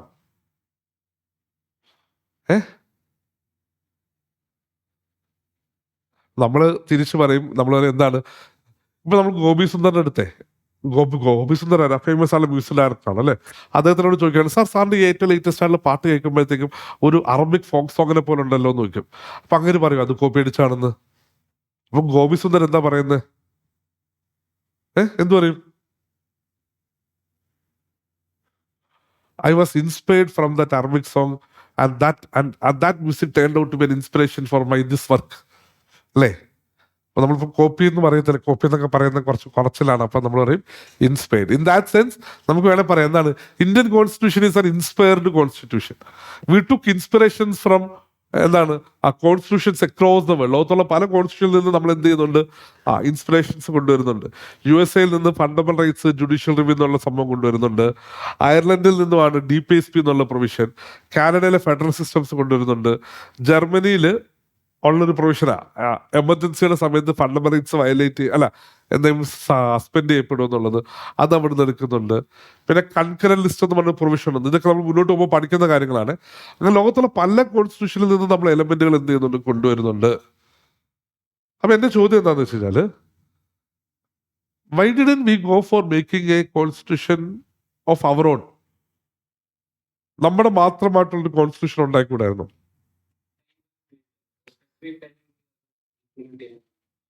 സ്പെസിഫിക് ടൈം എടുക്കും അത് ഇംപ്ലിമെന്റ് ചെയ്യാൻ, അതുകൊണ്ടായിരുന്നോ?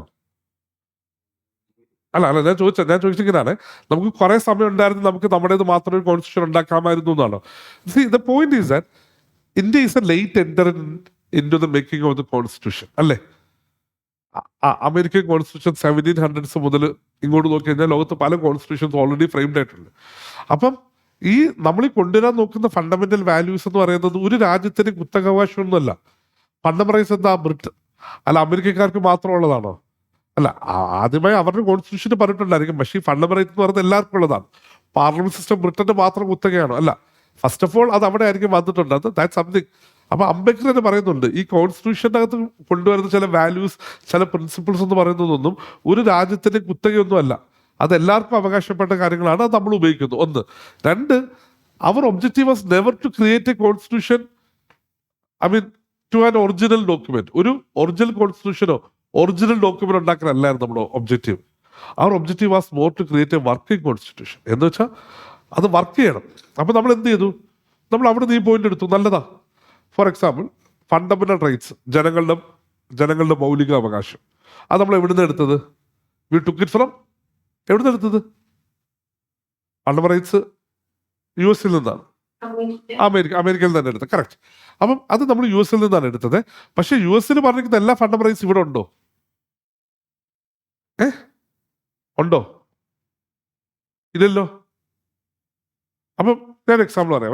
അതായത് നിങ്ങൾ കോളേജിൽ ലാബ് ചെയ്തുകൊണ്ടിരിക്കാന്ന് വിചാരിച്ചോ. അപ്പൊ ലാബ് ചെയ്യുമ്പോൾ നമ്മളൊക്കെ എന്താ ചെയ്യുന്നത്? കഴിഞ്ഞ ആഴ്ച നമ്മുടെ എക്സ്പെരിമെന്റ് ചെയ്ത ടീമിൻ്റെ ഇത് നമ്മൾ ബുക്ക് മേടിച്ചിട്ട് നമ്മളെല്ലാം ഫില്ല് ചെയ്യും, എന്നിട്ട് നമ്മുടെ വാല്യൂസ് ഒക്കെ ആഡ് ചെയ്ത് ചെയ്യും. അപ്പൊ കഴിഞ്ഞ ആഴ്ച അവൻ എന്താണ് എഴുതി വെച്ചിരിക്കുന്നത് അത് തന്നെ നമ്മൾ ഇത്തവണ എഴുതാൻ പോകുന്നത്. അതിന് വലിയ മാറ്റമൊന്നും ഉണ്ടായിരിക്കത്തില്ലായിരിക്കും. ഓക്കെ. അപ്പൊ അവനിങ്ങനെ ഒരു വായിക്കാനുള്ള സമയം പോലും നമ്മുടെ ഇല്ല. അപ്പൊ നമ്മൾ എന്ത് ചെയ്യും? അവൻ എഴുതിയതുപോലൊക്കെ തന്നെ എഴുതി വെക്കും. 2 വര ഇങ്ങനെ, ഒരു വള്ളി താഴേക്ക്, ഒരു കുത്ത്, വാക്കെന്താ അതറിയത്തില്ല. അവൻ്റെ ഇത് ഞാൻ കണ്ടായിരുന്നു. ഇത് നമ്മൾ ഈച്ചക്കോപ്പി അടിക്കാന്ന് പറയും അല്ലേ? എന്താണ് എഴുതിയിരിക്കുന്നത് അതുപോലെ തന്നെ. ഇന്ത്യൻ കോൺസ്റ്റിറ്റ്യൂഷൻ കോപ്പി അടിച്ചിട്ടുണ്ടെന്ന് പറഞ്ഞു കഴിഞ്ഞാൽ നമ്മൾ ഒരിക്കലും ഈച്ചക്കോപ്പി അടിക്കാൻ പോയിട്ടില്ല. കാരണം എന്ത് ചെയ്തു? നമുക്ക് ഫണ്ടമെന്റൽ റൈറ്റ്സിന്റെ ചാപ്റ്റർ വേണം. ഓക്കെ, എവിടെ ഉണ്ട്? അമേരിക്കയിലുണ്ട്, ഇങ്ങോട്ട് കൊണ്ടുവന്നു. പക്ഷേ ഈ പ്രൊവിഷൻസ് എന്ന് പറയുന്നത് അമേരിക്കയിലെ പ്രൊവിഷൻസ് അല്ല നമ്മൾ കൊണ്ടുവന്നിരിക്കുന്നത്. അതായത് ഇന്ത്യൻ സിറ്റിസൺസ് ആണ്, അത് ഇന്ത്യയിലെ ജനങ്ങൾക്ക് വേണ്ടിയിട്ടുള്ള സെറ്റ് ഓഫ് റൈറ്റ്സ് ആണ് നമ്മൾ എന്ത് ചെയ്തിരിക്കുന്നത്? ഐഡന്റിഫൈ ചെയ്തിരിക്കുന്നത്. So we took elements from constitutions across the world, but we Indianise them to suit the requirements of our country. നമ്മുടെ രാജ്യത്തിന് നീഡ് മീറ്റ് ചെയ്തതിന് വേണ്ടിയിട്ട് നമ്മൾ എന്ത് ചെയ്തു? അതിനെ കൊണ്ടുവന്നിട്ടുണ്ട് എന്നുള്ളതാണ് പോയിന്റ്. ഓക്കെ, ഇതാണ് രണ്ടാമത്തെ ഫീച്ചർ. മനസ്സിലായോ? പല കോൺസ്റ്റിറ്റ്യൂഷനിൽ നിന്ന് നമ്മൾ ഇൻസ്പിറേഷൻസ് കൊണ്ടുവന്നിട്ടുണ്ട്. മൂന്നാമത്തെ, okay, now I believe you all people can see what is in my hand. It's a phone, okay? It's a mobile phone. Now this is the cover of this mobile phone, okay? So I am applying pressure. What is happening to the mobile phone? This cover. What is happening? It is changing its shape. Correct? അല്ലേ? എങ്കിൽ ഇത് ഫോണാണ് കേട്ടോ. ഞാൻ അതിൻ്റെ പുറത്ത് pressure apply ചെയ്യാം. ഞാൻ ഒത്തിരി പ്രഷറൊന്നും അപ്ലൈ ചെയ്യത്തില്ല. എനിക്ക് കിഡ്നി ഒരെണ്ണം മാത്രമേ ഉള്ളൂ. ഒരെണ്ണം ഇത് കൊടുക്കാൻ വേണ്ടി ഓൾറെഡി ഞാൻ മേടിച്ച. So even if I am applying pressure, it is not getting changed. So ഈ മൊബൈൽ പൗച്ചിൽ നമ്മൾ പ്രഷർ അപ്ലൈ ചെയ്ത് കഴിഞ്ഞപ്പം അതിൻ്റെ ഷേപ്പ് എന്ത് ചെയ്യുന്നുണ്ടായിരുന്നു? മാറുന്നുണ്ടായിരുന്നു, ചേഞ്ച് ഉണ്ടാവുന്നു. So this is flexible in nature. Whereas ഇതിൽ ഞാൻ പ്രഷർ അപ്ലൈ ചെയ്തെന്ന് പറഞ്ഞിട്ട് ഇത് മാറുന്നില്ല. So that is rigid in nature. ശരിയല്ലേ? നമ്മുടെ കോൺസ്റ്റിറ്റ്യൂഷൻസിനെയും ഇതുപോലെ തന്നെ നമുക്ക് കമ്പയർ ചെയ്യാൻ പറ്റും. ചേഞ്ച് വരുത്താൻ എളുപ്പമാണെങ്കിൽ അത്തരം കോൺസ്റ്റിറ്റ്യൂഷനെ നമ്മൾ ഫ്ലെക്സിബിൾ കോൺസ്റ്റിറ്റ്യൂഷൻ എന്ന് വിളിക്കും. ചേഞ്ച് വരുത്താനായിട്ട് പാടാണെങ്കിൽ അത്തരം കോൺസ്റ്റിറ്റ്യൂഷൻസിനെ നമ്മൾ റിജിഡ് കോൺസ്റ്റിറ്റ്യൂഷൻ എന്ന് വിളിക്കും. ഇന്ത്യൻ കോൺസ്റ്റിറ്റ്യൂഷന്റെ പ്രത്യേകത എന്ന് പറയുന്നത് അത് ഒരേ സമയം റിജിഡുമാണ്, ഫ്ലെക്സിബിളുമാണ്. നമ്മുടെ കോൺസ്റ്റിറ്റ്യൂഷന്റെ ചില പ്രൊവിഷൻസ് നമുക്ക് വളരെ എളുപ്പത്തിന് ചേഞ്ച് ചെയ്യാൻ പറ്റും, ചിലത് മാറ്റാൻ ഭയങ്കര പാടാണ്. അതുകൊണ്ടാണ് നമ്മൾ പറയുന്നത് ഇന്ത്യൻ കോൺസ്റ്റിറ്റ്യൂഷൻ ഒരേ സമയം റിജിഡുമാണ്, ഫ്ലെക്സിബിളുമാണ്. ചില പ്രൊവിഷൻസ് നമുക്ക് വളരെ സിമ്പിളായിട്ട് മാറ്റാൻ പറ്റുമെങ്കിലും ചിലത് മാറ്റണമെന്നുണ്ടെങ്കിൽ സ്റ്റേറ്റിന് റാറ്റിഫിക്കേഷൻ വരെ എടുക്കണം. ഐഡിയ മനസ്സിലായോ? നമ്മുടെ കോൺസ്റ്റിറ്റ്യൂഷൻ റിജിഡാണോ ഫ്ലെക്സിബിൾ ആണോ എന്ന് ചോദിച്ചു കഴിഞ്ഞാൽ ഒരേ സമയം റിജിഡുമാണ്, ഫ്ലെക്സിബിളുമാണ്. ചില പ്രൊവിഷൻസ് ഫ്ലെക്സിബിൾ ആണ്, വളരെ പെട്ടെന്ന് മാറ്റാൻ പറ്റും. ചിലത് മാറ്റാൻ ഭയങ്കര ഡിഫിക്കൽട്ടാണ്, അതുകൊണ്ട് അത് റിജിഡാണ്. Is an idea clear? Clear ആണോ ഐഡിയ? അടുത്ത പോയിന്റിലേക്ക് പോട്ടെ.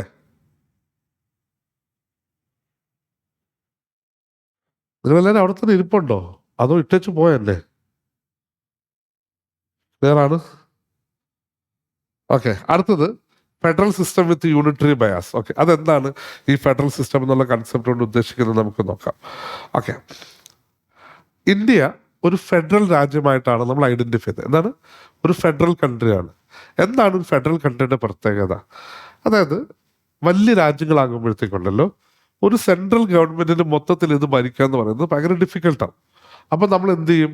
ആ രാജ്യത്തിന് സ്മോളർ യൂണിറ്റുകളായിട്ട് ഡിവൈഡ് ചെയ്യും. എന്നിട്ട് ആ ഓരോ യൂണിറ്റിനെയും ഭരിക്കുന്നതിനൊരു സംവിധാനം ക്രിയേറ്റ് ചെയ്യും.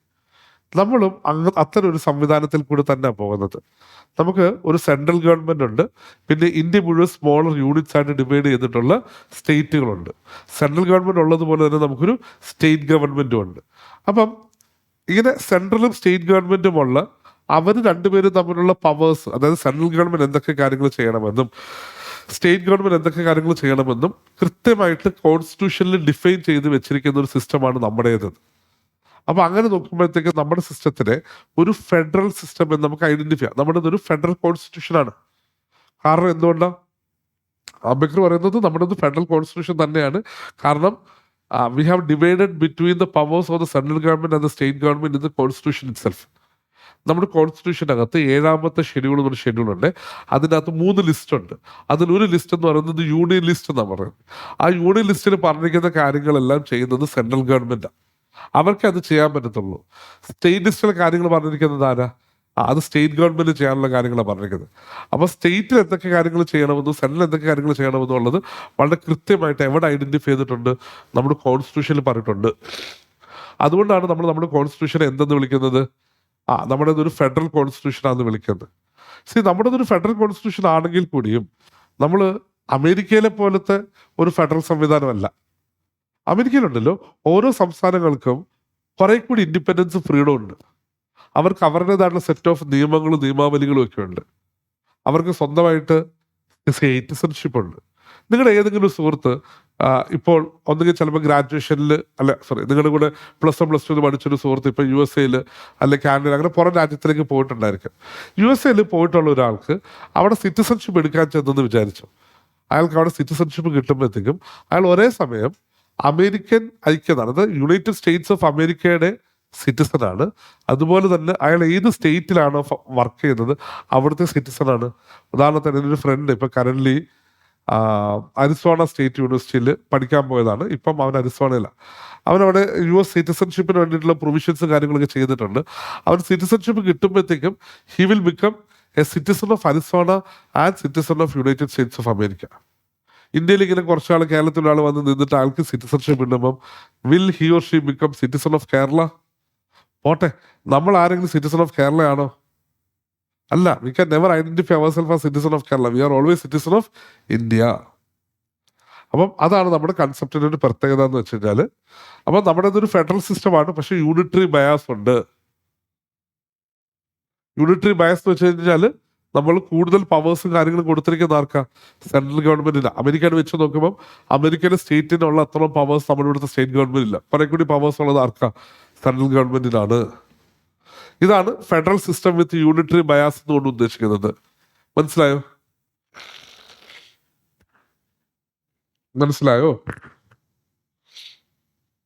ഒന്നുകൂടെ ഡൗട്ട്സ് ഉണ്ടെങ്കിൽ ഒന്നുകൂടെ ചോദിച്ചോളൂ കേട്ടോ. ആർക്കെങ്കിലും എന്തെങ്കിലും ഡൗട്ട് ഉണ്ടോ? ഇതുവരെ പറഞ്ഞതിൽ ആർക്കെങ്കിലും എന്തെങ്കിലും ഡൗട്ട് ഉണ്ടോ? If you have any doubt I can just take it up. ആദ്യത്തെ ഒരു 4-5 എണ്ണം മാത്രമാണ് ഫീച്ചേഴ്സ് കുറച്ച് മനസ്സിലാക്കാം. പിന്നെ ഉള്ളതൊക്കെ സിമ്പിൾ ഫീച്ചേഴ്സാ. Everyone is fine. മനസ്സിലാവുന്നുണ്ടോ നിങ്ങൾക്ക്? ഞാൻ പറഞ്ഞുതരാം. നമ്മുടെ കോൺസ്റ്റിറ്റ്യൂഷനകത്ത് നമ്മൾ ആർട്ടിക്കിൾസ് എന്ന് പറഞ്ഞിട്ട് ഇങ്ങനെ 1, 2, 3 ഒരു ഓർഡറിൽ ഇങ്ങനെ എഴുതിയിട്ടുണ്ട്. ഇത് ഓരോന്നും ഓരോ പാർട്ടായിട്ട് തിരിച്ചിട്ടുണ്ട്. ഇപ്പം പാർട്ട് 1 അതിനകത്ത് കുറച്ച് ആർട്ടിക്കിൾ, പാർട്ട് 2 കുറച്ച് ആർട്ടിക്കിൾ. ഇപ്പം ഇത് കൂടാതെ ചില സ്ഥലത്ത് നമുക്ക് ചില ലിസ്റ്റുകൾ വേണ്ടി വരും, ചില ബിഗ് ലിസ്റ്റുകളൊക്കെ വേണ്ടി വരും. അപ്പം നമ്മൾ എന്ത് ചെയ്തു എന്ന് വെച്ച് കഴിഞ്ഞാൽ, ഈ ലിസ്റ്റുകൾ വരുന്ന സ്ഥലത്ത് നിങ്ങൾ പ്രൊജക്ട് റിപ്പോർട്ട് ഉണ്ടാക്കുമെന്ന് വെച്ചോ. അപ്പം പ്രൊജക്ട് റിപ്പോർട്ട് ഉണ്ടാക്കുമ്പോൾ ആ റിപ്പോർട്ടിൽ ചിലപ്പോൾ നമ്മൾ ചില ഇമ്പോർട്ടൻ്റ് ആയിട്ടുള്ള ചില ഡേറ്റ ഇൻഫർമേഷൻസ് ഒക്കെ നമ്മൾ ഒരു ടേബിൾ, ഒരു ലിസ്റ്റായിട്ടൊക്കെ അവസാനം ഒരു അപ്പൻഡിക്സ് പോലെ കൊടുക്കാറുണ്ട് റിപ്പോർട്ടിൽ, അല്ലെ? ഏറ്റവും അവസാനം ചില അപ്പൻഡിക്സ് ആയിട്ട് നമ്മൾ ഇതിനു വേണ്ടി ഉപയോഗിച്ചിരിക്കുന്ന ലിസ്റ്റും ഡേറ്റയും ഒക്കെ ചിലപ്പോൾ നമ്മൾ കൊടുത്തിട്ടുണ്ടായിരിക്കും. അതുപോലെ നമ്മുടെ കോൺസ്റ്റിറ്റ്യൂഷനിലേക്ക് ഉപയോഗിക്കുന്ന ലിസ്റ്റുകൾ ആണ് യഥാർത്ഥത്തിൽ ഷെഡ്യൂൾസ് എന്ന് പറയുന്നത്. ആർട്ടിക്കിൾ എഴുതുന്നതിന് അവിടെ ആ ലിസ്റ്റ് ഇട്ട് അത് വലുതാക്കാൻ നിൽക്കുന്നില്ല. നമ്മൾ പറയും ഇത് ഈ ഷെഡ്യൂളുണ്ട്, ഈ ആർട്ടിക്കിളിൽ പറയും ഇതിൻ്റെ ഷെഡ്യൂളിലുണ്ട് അതിൻ്റെ കാര്യങ്ങൾ എന്ന് പറയും. അപ്പോൾ ഷെഡ്യൂളിൽ ചെല്ലുമ്പോൾ അത് അങ്ങനെ ആ ലിസ്റ്റുകളാണ് ഷെഡ്യൂളിലുള്ളത്. ഇപ്പം നമ്മൾ ഈ 7th ഷെഡ്യൂൾ എന്ന് പറയുന്നത് ബേസിക്കലി 3 ലിസ്റ്റാണ്. 8th ഷെഡ്യൂൾ എന്ന് പറയുന്നത് ഇന്ത്യയിലെ ലാംഗ്വേജിന്റെ ലിസ്റ്റാണ്. ഇന്ത്യയുടെ ഒഫീഷ്യൽ അതായത് നമ്മൾ ഏതൊക്കെയാണ് ഇന്ത്യയുടെ ലാംഗ്വേജുകളായിട്ട് ഐഡന്റിഫൈ ചെയ്തിരിക്കുന്നത്. 8th ഷെഡ്യൂളിൽ ഒരു സെറ്റ് ഓഫ് ലാംഗ്വേജുകളായിട്ട് ഐഡന്റിഫൈ ചെയ്തിട്ടുണ്ട്. അപ്പോൾ schedules is nothing but list. മനസ്സിലായോ? ഓക്കെ. ഇനി അടുത്ത ഫീച്ചർ എന്താണെന്നുള്ളത്, നമ്മൾ എന്ത് ഫോം ഓഫ് ഗവൺമെന്റ് ആണ് നമ്മൾ അഡോപ്റ്റ് ചെയ്യുന്നത് എന്നുള്ളതാണ് അടുത്ത ചോദ്യം. അപ്പോൾ ഇന്ത്യക്ക് ഇൻഡിപെൻഡൻസ് കിട്ടുന്ന സമയത്ത് അന്ന് 2 പ്രധാനപ്പെട്ട രാജ്യങ്ങളാണ് ഉണ്ടായിരുന്നത്. ഒന്ന് USA, 2 ബ്രിട്ടൻ. USA ഫോളോ ചെയ്യുന്നത് ഒരു പ്രസിഡൻഷ്യൽ സിസ്റ്റമാണ്. ബ്രിട്ടൻ്റെത് ഒരു പാർലമെന്ററി സിസ്റ്റമാണ്. നമുക്ക് ബ്രിട്ടീഷ് സിസ്റ്റമായിട്ടാണ് കുറച്ചുകൂടി കൂടുതൽ എക്സ്പീരിയൻസ് ഉള്ളത്. അപ്പം അങ്ങനെ നമ്മൾ എന്ത് ചെയ്തു, നമ്മളും ഇവിടെ ഒരു parliamentary system of government introduce ചെയ്യാനായിട്ട് തീരുമാനിച്ചു. ഒരു parliamentary form of government introduce ചെയ്യാൻ തീരുമാനിച്ചു. ഓക്കെ.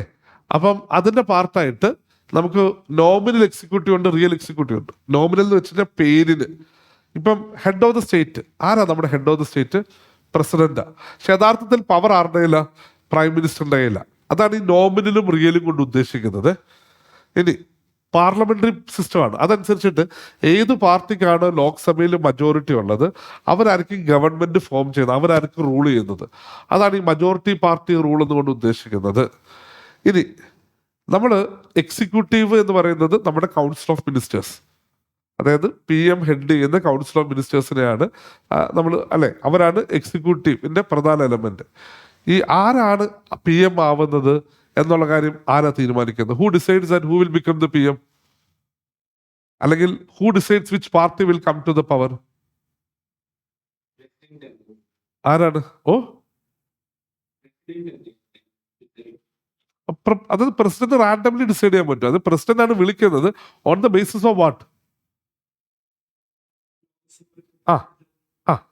Simple right. അപ്പോൾ on the basis of the majority Lok Sabha, ആർക്കാണ് മജോറിറ്റി ഉള്ളത് അവരെ വിളിക്കും. ഇനി മജോറിറ്റി ഇല്ലെങ്കിൽ ഒരു സെറ്റ് ഓഫ് റൂൾസ് റെഗുലേഷൻസ് ഒക്കെ ഉണ്ട് നമുക്ക് വിളിക്കാനായിട്ട്, അതനുസരിച്ച് വിളിക്കും. പിന്നെ മജോറിറ്റി പ്രൂവ് ചെയ്യണം, ആ പ്രോസസ് ഒക്കെയാണ് ഉള്ളത്. ഓക്കെ. അപ്പം ലോക്സഭയിൽ മജോറിറ്റി ഉള്ളിടത്തോളം കാലം മാത്രമാണ് ഗവൺമെന്റ് ഭരിക്കാൻ പറ്റുന്നത്, അല്ലേ? ലെറ്റ്സ് കറന്റ് ഗവൺമെന്റിന്റെ മജോറിറ്റി ലോക്സഭയിൽ നഷ്ടപ്പെട്ടു.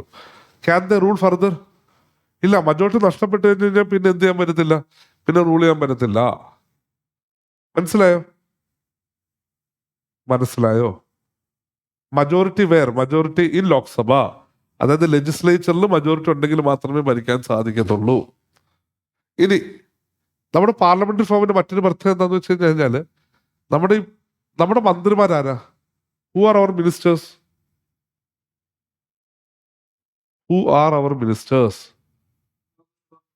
ലോക്സഭ, രാജ്യസഭ മെമ്പേഴ്സ്, അല്ലേ? അതായത് നമ്മുടെ എലക്ടഡ് റെപ്രസെന്റേറ്റീവ്സിൽ നിന്ന് തന്നെയാണ് നമ്മൾ മിനിസ്റ്റേഴ്സിനെ ഐഡന്റിഫൈ ചെയ്യുന്നത്. ഇനി സപ്പോസ്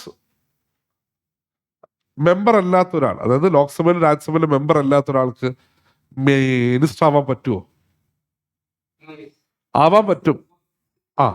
യെസ്, അതെ, ആവാൻ പറ്റും. പക്ഷെ 6 മാസത്തിനുള്ളിൽ he needs to become a member എന്നാണ് നമ്മൾ പറയുന്നത്, അല്ലേ? അപ്പം നമ്മുടെ സിസ്റ്റം അനുസരിച്ചിട്ട് മിനിസ്റ്റേഴ്സിന്റെ മെമ്പർഷിപ്പ് എന്ന് പറയുന്നത് ലെജിസ്ലേച്ചറിൽ നിന്ന് തന്നെയാണ്. മാത്രമല്ല പാർലമെന്ററി ഫോമിൽ ആ കൗൺസിൽ മിനിസ്റ്ററിനെ ഹെഡ് ചെയ്യുന്നത് ആരാ? അത് സെൻട്രലാണെന്നുണ്ടെങ്കിൽ കൗൺസിൽ മിനിസ്റ്റർ ഹെഡ് ചെയ്യുന്നത് പ്രൈം മിനിസ്റ്ററും, സ്റ്റേറ്റിലാണെങ്കിൽ കൗൺസിൽ മിനിസ്റ്ററിനെ ഹെഡ് ചെയ്യുന്നത് ആരാ? അത് CM ആയിരിക്കും. അപ്പൊ അത്തരം ഒരു പാർലമെന്ററി ഫോം ഓഫ് ഗവൺമെന്റ് ആണ് എന്ത് ചെയ്തിരിക്കുന്നത്, നമ്മൾ കൊണ്ടുവന്നിരിക്കുന്നത്. അപ്പൊ എന്റെ ചോദ്യം, അന്ന് ഇന്ത്യയുടെ ഫ്രണ്ട് 2 ഓപ്ഷൻ ഉണ്ട്. അമേരിക്കയുടെ പ്രസിഡൻഷ്യൽ സിസ്റ്റം ഉണ്ട്, ഈ ബ്രിട്ടന്റെ പാർലമെന്റ് സിസ്റ്റം ഉണ്ട്. നമ്മൾ എന്തിനാ പാർലമെന്റ് സിസ്റ്റം എടുത്തത്? Why did we choose parliament system? Anyone? ഇതൊരു ക്രൂഷ്യൽ ക്വസ്റ്റ്യൻ ആണ്. ഒന്ന് ആലോചിച്ച്. Let me just drink some water. ഞാൻ കുറച്ച് വെള്ളം എടുത്തോട്ടെ. Please think for a second and please tell me, why did we opt for parliamentary system?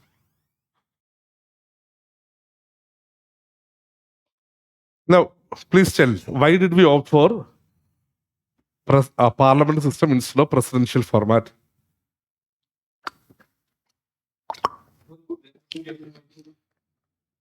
Okay. See, ഞാനൊരു കാര്യം പറയാം. നമ്മൾ പ്രസിഡൻഷ്യൽ സിസ്റ്റം എന്ന് വിചാരിക്കുമ്പോൾ നമ്മൾ വിചാരിക്കും അമേരിക്കയിൽ പ്രസിഡന്റ് മാത്രമാണുള്ളത്. അല്ല, അമേരിക്കയിലും എന്ത് ചെയ്യുന്നുണ്ട്, ഓരോ റീജിയൻസിനെ റെപ്രസെന്റ് ചെയ്യാനായിട്ടുള്ള പ്രൊവിഷൻസ് ഉണ്ട്. അവിടെയും representation is there. Okay, something else. ആ, പറഞ്ഞോ. Yes, a good point. അതായത് presidential system is said to be more stable in nature. A president is said to be more stable, but the problem is that the power is getting concentrated in the hands of very few. അല്ലേ? എന്ന് വെച്ചാൽ മൊത്തം power ആരുടെ കയ്യിലേക്ക് എത്തും? President അടുത്തേക്ക് എത്തും, അല്ലേ? And as he has observe, അത് എന്താ പേരെങ്ങനെ, ആദർശ്. അപ്പം ആദർശ് ഒബ്സർവ് ചെയ്തപോലെ ആ സമയത്തൊക്കെ പല പ്രസിഡന്റുമാരുമാണ് പിന്നീട് എന്തായിട്ട് മാറും? They become authoritarian rulers and all. So we don't want all the powers to get concentrate in the hands of 1 or 2 persons. അപ്പം അതുകൊണ്ട് നമുക്ക് ഇങ്ങനെ പ്രസിഡൻഷ്യൻ്റെ കയ്യിൽ അല്ലെങ്കിൽ പ്രസിഡന്റിലേക്ക് എല്ലാ പവറും കൊടുക്കാൻ നമുക്ക് താല്പര്യമില്ല. So that's also a good point. One more അല്ല, വേറെ പോയിന്റ്സ് ഉണ്ട്, but there is one important point that I am looking at, I am trying to get from you people. നമുക്ക് സ്റ്റെബിലിറ്റിനെക്കാട്ടി നമുക്ക് വേണ്ടത് റെസ്പോൺസിബിൾ ഗവൺമെന്റ് എന്ന് വെച്ച് കഴിഞ്ഞാൽ, സ്റ്റെബിലിറ്റി എന്ന് വെച്ച് കഴിഞ്ഞാൽ എന്തുകൊണ്ടാണെന്നറിയോ? വൺസ് പ്രസിഡന്റ് എലക്ട് ചെയ്ത് കഴിഞ്ഞാൽ പ്രസിഡന്റ് പിന്നെ ഭൂരിപക്ഷം കാര്യങ്ങളൊന്നും ഇല്ല. പ്രസിഡന്റിന്റെ കാലാവധി തീരുന്നത് വരെ പ്രസിഡന്റ് ആണ്. അപ്പം ഭയങ്കര സ്റ്റേബിൾ ആണ് ഗവൺമെന്റ്. പക്ഷേ പാർലമെന്റ് സിസ്റ്റം അത്ര സ്റ്റേബിൾ അല്ല. കാരണം എന്താ? ഭൂരിപക്ഷം എപ്പം വേണമെങ്കിലും നഷ്ടപ്പെടാം. ഭൂരിപക്ഷം നഷ്ടപ്പെട്ട് കഴിഞ്ഞാൽ 5 year കംപ്ലീറ്റ് ചെയ്യാൻ പറ്റണമെന്ന് പോലും ഇല്ല. അങ്ങനത്തെ ഇഷ്യൂസ് ഉണ്ട്. Still we went for parliament system. എന്തുകൊണ്ടായിരിക്കും? Okay, to ensure responsible government. That is also something that I agree. Very correct point ആണ്. നമുക്ക് കുറച്ചുകൂടെ റെസ്പോൺസിബിൾ ഗവൺമെന്റ് വേണം. ആരോട് റെസ്പോൺസിബിൾ ആവണം? അതായത് ഗവൺമെന്റ് എക്സിക്യൂട്ടീവ് എന്ന് പറയുന്നത് ലെജിസ്ലേച്ചറിനോട് എന്തായിരിക്കണം? റെസ്പോൺസിബിൾ ആയിരിക്കണം. അതായത് എക്സിക്യൂട്ടീവ് മിനിസ്റ്റേഴ്സ് എന്ന് പറയുന്നത് ആരോട്? പാർലമെന്റിനോട് റെസ്പോൺസിബിൾ ആയിരിക്കണം. ഈ ഒരു idea, that is also correct. There is one more important point. Okay, I will just give you that idea. Now in America, in presidential system, അമേരിക്കയിൽ എന്തുണ്ട്? പ്രസിഡന്റും ഉണ്ട്, അതുപോലെ തന്നെ ലെജിസ്ലേച്ചറും ഉണ്ട് കേട്ടോ. അവിടെ ഉണ്ട് കേട്ടോ legislature. Now, what might happen in America is that the president might be from one political party, but a different political party may have majority in Senate or in the Congress over there. മനസ്സിലായോ? അവിടെ കോൺഗ്രസിൽ ഒരു പാർട്ടിക്കായിരിക്കും support ഉള്ളത്, അതേ സമയത്ത് president വേറൊരു പാർട്ടിയിൽ നിന്നായിരിക്കും വരുന്നത്. അങ്ങനെ ഉണ്ടാവാൻ സാധ്യതയുണ്ട്. മനസ്സിലാവുന്നുണ്ടോ? ഉദാഹരണം പറഞ്ഞാൽ ട്രംപ് റൂൾ ചെയ്തിരുന്ന സമയത്തെ, ഇപ്പോഴല്ല, ട്രംപ് ഇതിനു മുമ്പ് അമേരിക്കൻ പ്രസിഡന്റായിട്ട് ഫംഗ്ഷൻ ചെയ്തില്ലേ? ആ സമയത്ത് ട്രംപ് ഏത് പാർട്ടി എന്താണെന്നറിയാമോ? Can anyone comment Trump is from which party? Republicans. Opposite ഉള്ള പാർട്ടീസ് എന്താ? എൻ്റെ പേര് ഡെമോക്രാറ്റ്സ് എന്നാണ് പറയുന്നത്. ഓക്കെ, അപ്പം ആ ഒരു സമയത്ത് Democrats were having majority in the house. Trump എവിടുന്ന? റിപ്പബ്ലിക്കൻ. പക്ഷെ ആ സമയത്ത് ഡെമോക്രാറ്റ്സിനായിരുന്നു മജോറിറ്റി ഉണ്ടായിരുന്നത്. അപ്പം പാർലമെന്റിൽ ഒരാൾക്ക് മജോറിറ്റിയും എക്സിക്യൂട്ടീവ് വേറൊരാൾ ഹെഡ് ചെയ്യുമ്പോഴത്തേക്കും ഒരു ജനറൽ ഇഷ്യൂ ഉണ്ടാവാൻ സാധ്യതയുണ്ട്. ഇപ്പൊ ട്രംപിന്റെ സമയത്ത് അതുണ്ടായി. എന്താ സംഭവിച്ചതെന്ന് വെച്ച് കഴിഞ്ഞാൽ, ട്രംപ് കുറെ കാര്യങ്ങൾ ഇംപ്ലിമെന്റ് ചെയ്യാണെന്ന് പറയുന്നുണ്ട്. പക്ഷെ അതിനുള്ള പൈസയൊക്കെ പാസ്സാക്കുന്നത് എവിടുന്ന? അത് ലെജിസ്ലേച്ചറിന് പാസ്സാക്കണം. പക്ഷെ ലെജിസ്ലേച്ചറിൽ ആർക്ക് ഭൂരിപക്ഷമില്ല? ട്രംപിന്റെ പാർട്ടിക്ക് ഭൂരിപക്ഷമില്ല. അപ്പം ഈ പ്രസിഡൻഷ്യൽ സിസ്റ്റത്തിലേക്ക് നമ്മൾ പോകുമ്പോൾ ഉണ്ടാകുന്ന ഒരു ഫണ്ടമെന്റൽ പ്രോബ്ലം എന്ന് വെച്ച് കഴിഞ്ഞാൽ, എക്സിക്യൂട്ടീവും ലെജിസ്ലേച്ചറും എപ്പോഴും ഒരുമിച്ച് പോകണമെന്ന് നിർബന്ധമില്ല. അതേസമയത്ത് പാർലമെന്റ് സിസ്റ്റത്തിൻ്റെ അകത്തുണ്ടല്ലോ, there is always harmony between legislature and executive. എന്തുകൊണ്ടാണ്? കാരണം ലെജിസ്ലേച്ചറിൽ ഭൂരിപക്ഷം ഉള്ളവരാണ് എക്സിക്യൂട്ടീവ് ഫോം ചെയ്യുന്നത്. അപ്പോൾ there is always that harmony is there. അതൊരു ന്യൂലി ഇൻഡിപെൻഡന്റ് കൺട്രിയെ സംബന്ധിച്ചിടത്തോളം എന്തൊക്കെ മാറ്റങ്ങൾ നമ്മൾ കൊണ്ടുവരണം എന്ന് തീരുമാനിക്കുന്നത് എഫക്റ്റീവ്ലി പോസിബിൾ ആക്കണമെന്ന് വേണ്ടി നമുക്ക് അതിന് വേണ്ടിയിട്ട് legislature important. For a newly independent country, the executive and the legislature should be focusing at its goals. ഒരുമിച്ച് നിൽക്കണം. ആ പോയിന്റ് മനസ്സിലായോ? ഒരുമിച്ച് നിൽക്കണം എന്ന് പറഞ്ഞ പോയിന്റ് മനസ്സിലായോ? അതായത് പാർലമെന്റ് സിസ്റ്റം ആണെന്നുണ്ടെങ്കിൽ ആർക്കാണോ പാർലമെന്റിൽ ഭൂരിപക്ഷം ഉള്ളത്, ആർക്കാണോ ലെജിസ്ലേച്ചറിൽ ഭൂരിപക്ഷം ഉള്ളത്, അവർ തന്നെ ആയിരിക്കും ഗവൺമെന്റ് ഫോം ചെയ്യുന്നത്. അപ്പോൾ ലെജിസ്ലേച്ചറും അതുപോലെ തന്നെ എക്സിക്യൂട്ടീവിനെ നമുക്ക് ഒരുമിച്ച് കൊണ്ടുപോകാൻ പറ്റും. അതാണ് അവിടുത്തെ പ്രത്യേകത. ആ പോയിന്റ് മനസ്സിലായോ? മനസ്സിലാവാത്തോണ്ടാണ് മിണ്ടാതിരിക്കുന്നത്. ഞാൻ ഒന്നുകൂടെ പറഞ്ഞു തരണോ? മനസ്സിലായി? യെസ്. അടുത്തത് നമ്മുടെ ഒരു നമ്മുടെ സിസ്റ്റത്തിന്റെ പ്രത്യേകത എന്ന് വെച്ചാൽ നമ്മുടേത് ഇൻഡിപെൻഡന്റും ഇന്റഗ്രേറ്റഡും ആയിട്ടുള്ള ജുഡീഷ്യറിയാണ്. അപ്പൊ രണ്ട് വാക്കുകളാണ്, ഇന്റഗ്രേറ്റഡ്, ഇൻഡിപെൻഡന്റ്. ഇന്റഗ്രേറ്റഡ് എന്ന് വെച്ച് കഴിഞ്ഞാൽ നമുക്ക് ലോവർ കോടതി ഉണ്ട്, ആ ലോവർ കോടതിക്ക് മുകളിൽ എന്തുണ്ട്, അടുത്ത സെറ്റ് ഓഫ് ഹൈ, അതായത് ലോവർ കോർട്സിന്റെ മുകളിൽ ഡിസ്ട്രിക്ട് കോർട്സ് ഉണ്ട്, അതിന് മുകളിൽ ഹൈക്കോർട്സ് വരും, ഹൈക്കോർട്സിന് മുകളിൽ സുപ്രീം കോടതി വരും. ഒരു സിംഗിൾ സിസ്റ്റത്തിലാണ് ഇത് ഓടുന്നത്. അത് സുപ്രീം കോടതി, പിന്നെ various high courts, various district courts, various lower കോടതി. ഇങ്ങനെയാണ് നമ്മുടെ സിസ്റ്റം ഫങ്ഷൻ ചെയ്യുന്നത്. അപ്പൊ അതിനർത്ഥം ഇതെന്താണെന്നാണ്, ഇത് ഇന്റഗ്രേറ്റഡ് ആണ്, ഇതൊരു സിംഗിൾ ഇന്റഗ്രേറ്റഡ് സിസ്റ്റമായിട്ടാണ് ഫങ്ഷൻ ചെയ്യുന്നത്. ഇനി what you mean by the idea of independent judiciary? Why it is called independent judiciary? It is independent from the influence of legislature and executive. ലെജിസ്ലേച്ചറിന്റെ എക്സിക്യൂട്ടീവിന്റെ ഇൻഫ്ലുവൻസ് ഇല്ലാതെയാണ് അത് എന്ത് ചെയ്യുന്നത്, അത് ഫങ്ഷൻ ചെയ്യുന്നത്. ഇനി നമ്മുടെ കോൺസ്റ്റിറ്റ്യൂഷന്റെ മറ്റൊരു പ്രത്യേകത എന്ന് വെച്ച് കഴിഞ്ഞാൽ, നമ്മൾ ഈ അമേരിക്കൻ കോൺസ്റ്റിറ്റ്യൂഷനിൽ നിന്ന് ഐഡന്റിഫൈ ചെയ്തിട്ടുള്ള ഫണ്ടമെന്റൽ റൈറ്റ്സ് എന്ന് പറയുന്ന എലമെന്റ് നമ്മൾ കോൺസ്റ്റിറ്റ്യൂഷനിലേക്ക് കൊണ്ടുവന്നിട്ടുണ്ട്. ജനങ്ങളുടെ മൗലിക അവകാശം, ഓരോ ജനങ്ങൾക്കും അവരുടെ ഫുള്ളസ്റ്റ് പൊട്ടൻഷ്യൽ ഗ്രോ ചെയ്യാനായിട്ടുള്ള ഏറ്റവും ക്രൂഷ്യൽ ആയിട്ടുള്ള എലമെന്റുകളാണ് ഈ പറഞ്ഞിരിക്കുന്ന റൈറ്റ്സുകൾ. അത് ഇത്ര ഇമ്പോർട്ടൻ്റ് ആയതുകൊണ്ടാണ് നമ്മുടെ കോൺസ്റ്റിറ്റ്യൂഷനിൽ അതിനെ നമ്മൾ ഫണ്ടമെന്റൽ റൈറ്റ്സ് ആയിട്ട് ഐഡന്റിഫൈ ചെയ്യുന്നത്. അപ്പം അതിനകത്ത് ഇക്വാളിറ്റിയുടെ റൈറ്റ്സുകളുണ്ട്, നമ്മുടെ ബേസിക് ഫ്രീഡം പഠിക്കാനുണ്ട്. ഓക്കെ, ഇപ്പം ഇത് നമ്മൾ ഫണ്ടമെന്റൽ റൈറ്റ്സ് ചാപ്റ്റർ പഠിക്കുമ്പോൾ നമ്മൾ വേരിയസ് എക്സ്പ്ലോയിറ്റേഷനെ പറ്റി, നമ്മുടെ കൾച്ചറൽ എഡ്യൂക്കേഷണൽ റൈറ്റ്സിനെ പറ്റി, പിന്നെ ഇതിൽ ഏതെങ്കിലും ഫണ്ടമെന്റൽ റൈറ്റ്സ് വയലേറ്റ് ചെയ്ത് കഴിഞ്ഞാൽ അത് അഡ്രസ്സ് ചെയ്യാനുള്ള കോൺസ്റ്റിറ്റ്യൂഷണൽ റെമഡീനെ പറ്റിയൊക്കെ നമുക്ക് എന്ത് ചെയ്യുന്നുണ്ട്, നമുക്ക് ഉപയോഗമുണ്ട്. അപ്പം എക്സിക്യൂട്ടീവ് നമുക്കെതിരെ അൺനെസസറി ആക്ഷൻ ഒക്കെ എടുക്കുമ്പം നമ്മൾ ഈ ഫണ്ടമെന്റൽ റൈറ്റ്സ് വെച്ചിട്ടായിരിക്കും എന്ത് ചെയ്യുന്നത്, അതിനെ തടയിടാനായിട്ട് നോക്കുന്നത്. അപ്പോൾ ഫണ്ടമെന്റൽ റൈറ്റ്സ് നമ്മുടെ ഇതൊരു ഇമ്പോർട്ടൻറ്റ് ഫീച്ചറാണ്. ഇനി അടുത്തൊരു ഇമ്പോർട്ടൻറ്റ് ഫീച്ചറാണ് DPSP എന്ന് വിളിക്കുന്ന directive principles of state policy. So basically directive principle of state policy കൊണ്ട് ഉദ്ദേശിക്കുന്നത് ഇന്ത്യയുടെ ലക്ഷ്യസ്ഥാനത്തിലേക്ക് നമ്മൾ എത്തുന്നതിന് വേണ്ടിയിട്ട് മാറി മാറി മാറി വരുന്ന ഗവൺമെന്റുകൾ ഫോളോ ചെയ്യേണ്ട ഒരു സെറ്റ് ഓഫ് ഐഡിയാസ് ആണ് DPSP എന്ന് പറയുന്നത്. DPSP is like a goal to reach, is like a detailed path to reach a particular goal. ഒരു ഡീറ്റെയിൽ സെറ്റ് ഓഫ് ഇൻസ്ട്രക്ഷൻസ് പോലെ. അപ്പം നമ്മുടെ ഇതിൽ DPSP കൊണ്ട് ഉദ്ദേശിക്കുന്നത് എന്താണ്? നമ്മൾ DPSP കൊണ്ട് ഉദ്ദേശിക്കുന്നത് നമ്മുടെ രാജ്യത്തിന്റെ ഗവർണൻസിൽ സുപ്രധാനമായിട്ടുള്ള ചില കാര്യങ്ങളാണ്, വളരെ ഇമ്പോർട്ടൻ്റ് ആണ്. ആ സെറ്റ് ഓഫ് ഇൻസ്ട്രക്ഷൻസ് മാറി മാറി വരുന്ന ഗവൺമെന്റുകൾ എന്ത് ചെയ്യണം, ഇംപ്ലിമെന്റ് ചെയ്യണം. അതാണ് നമ്മൾ എന്തുകൊണ്ട് ഉദ്ദേശിക്കുന്നത്, DPSP കൊണ്ട് ഉദ്ദേശിക്കുന്നത്. ഇപ്പം DPSPയിൽ തന്നെ പല രീതിയിലായിട്ട് നമുക്ക് ഇതിനെ കാറ്റഗറൈസ് ചെയ്യാൻ പറ്റും. ഫണ്ടമെന്റലി നമ്മൾ അത് എന്തിനു വേണ്ടിയിട്ടാണ്, this is very much important in governance. രാജ്യത്തിന്റെ ഭരണ സംവിധാനത്തിൽ ഈ DPSPക്ക് ഒരു ഇമ്പോർട്ടൻറ്റ് റോൾ ഉണ്ട്. അടുത്തത്, ഓക്കെ, നമ്മുടെ കോൺസ്റ്റിറ്റ്യൂഷനകത്ത് തുടക്കത്തിൽ ഫണ്ടമെന്റൽ ഡ്യൂട്ടിയുടെ ചാപ്റ്റർ ഇല്ലായിരുന്നു. പിന്നീട് റഷ്യൻ കോൺസ്റ്റിറ്റ്യൂഷനിൽ നിന്ന്, സോവിയറ്റ് കോൺസ്റ്റിറ്റ്യൂഷനിൽ നിന്നും ഇൻഫ്ലുവൻസ് വന്നുകൊണ്ട് നമ്മൾ എന്ത് ചെയ്തു, നമ്മൾ നമ്മുടെ കോൺസ്റ്റിറ്റ്യൂഷനകത്ത് ഫണ്ടമെന്റൽ ഡ്യൂട്ടിയുടെ ചാപ്റ്റർ കൂടെ എഴുതി ചേർത്തു. ഓക്കെ, അങ്ങനെ ഫണ്ടമെന്റൽ ഡ്യൂട്ടിയുടെ പ്രൊവിഷൻസ് കൂടി ഇപ്പോൾ കോൺസ്റ്റിറ്റ്യൂഷനകത്തുണ്ട്. അപ്പം നിങ്ങൾക്കുള്ള അവകാശങ്ങൾ മാത്രമല്ല ഇമ്പോർട്ടൻ്റ്, അത് നിങ്ങളുടെ റൈറ്റ്സ്, നിങ്ങൾ ചെയ്യേണ്ടതായിട്ടുള്ള ചില ഡ്യൂട്ടീസ്, റെസ്പോൺസിബിലിറ്റീസ് ഉണ്ട്. അത് കോൺസ്റ്റിറ്റ്യൂഷൻ ഐഡന്റിഫൈ ചെയ്യുന്നതാണ് നമ്മളിവിടെ കാണുന്നത്. ഇനി ഈ ഫണ്ടമെന്റൽ റൈറ്റ്സും DPSP ഫണ്ടമെന്റൽ ഡ്യൂട്ടിയിലൊക്കെ ബേസിക് ആയുള്ള ചില കൺസെപ്റ്റുകളുണ്ട്.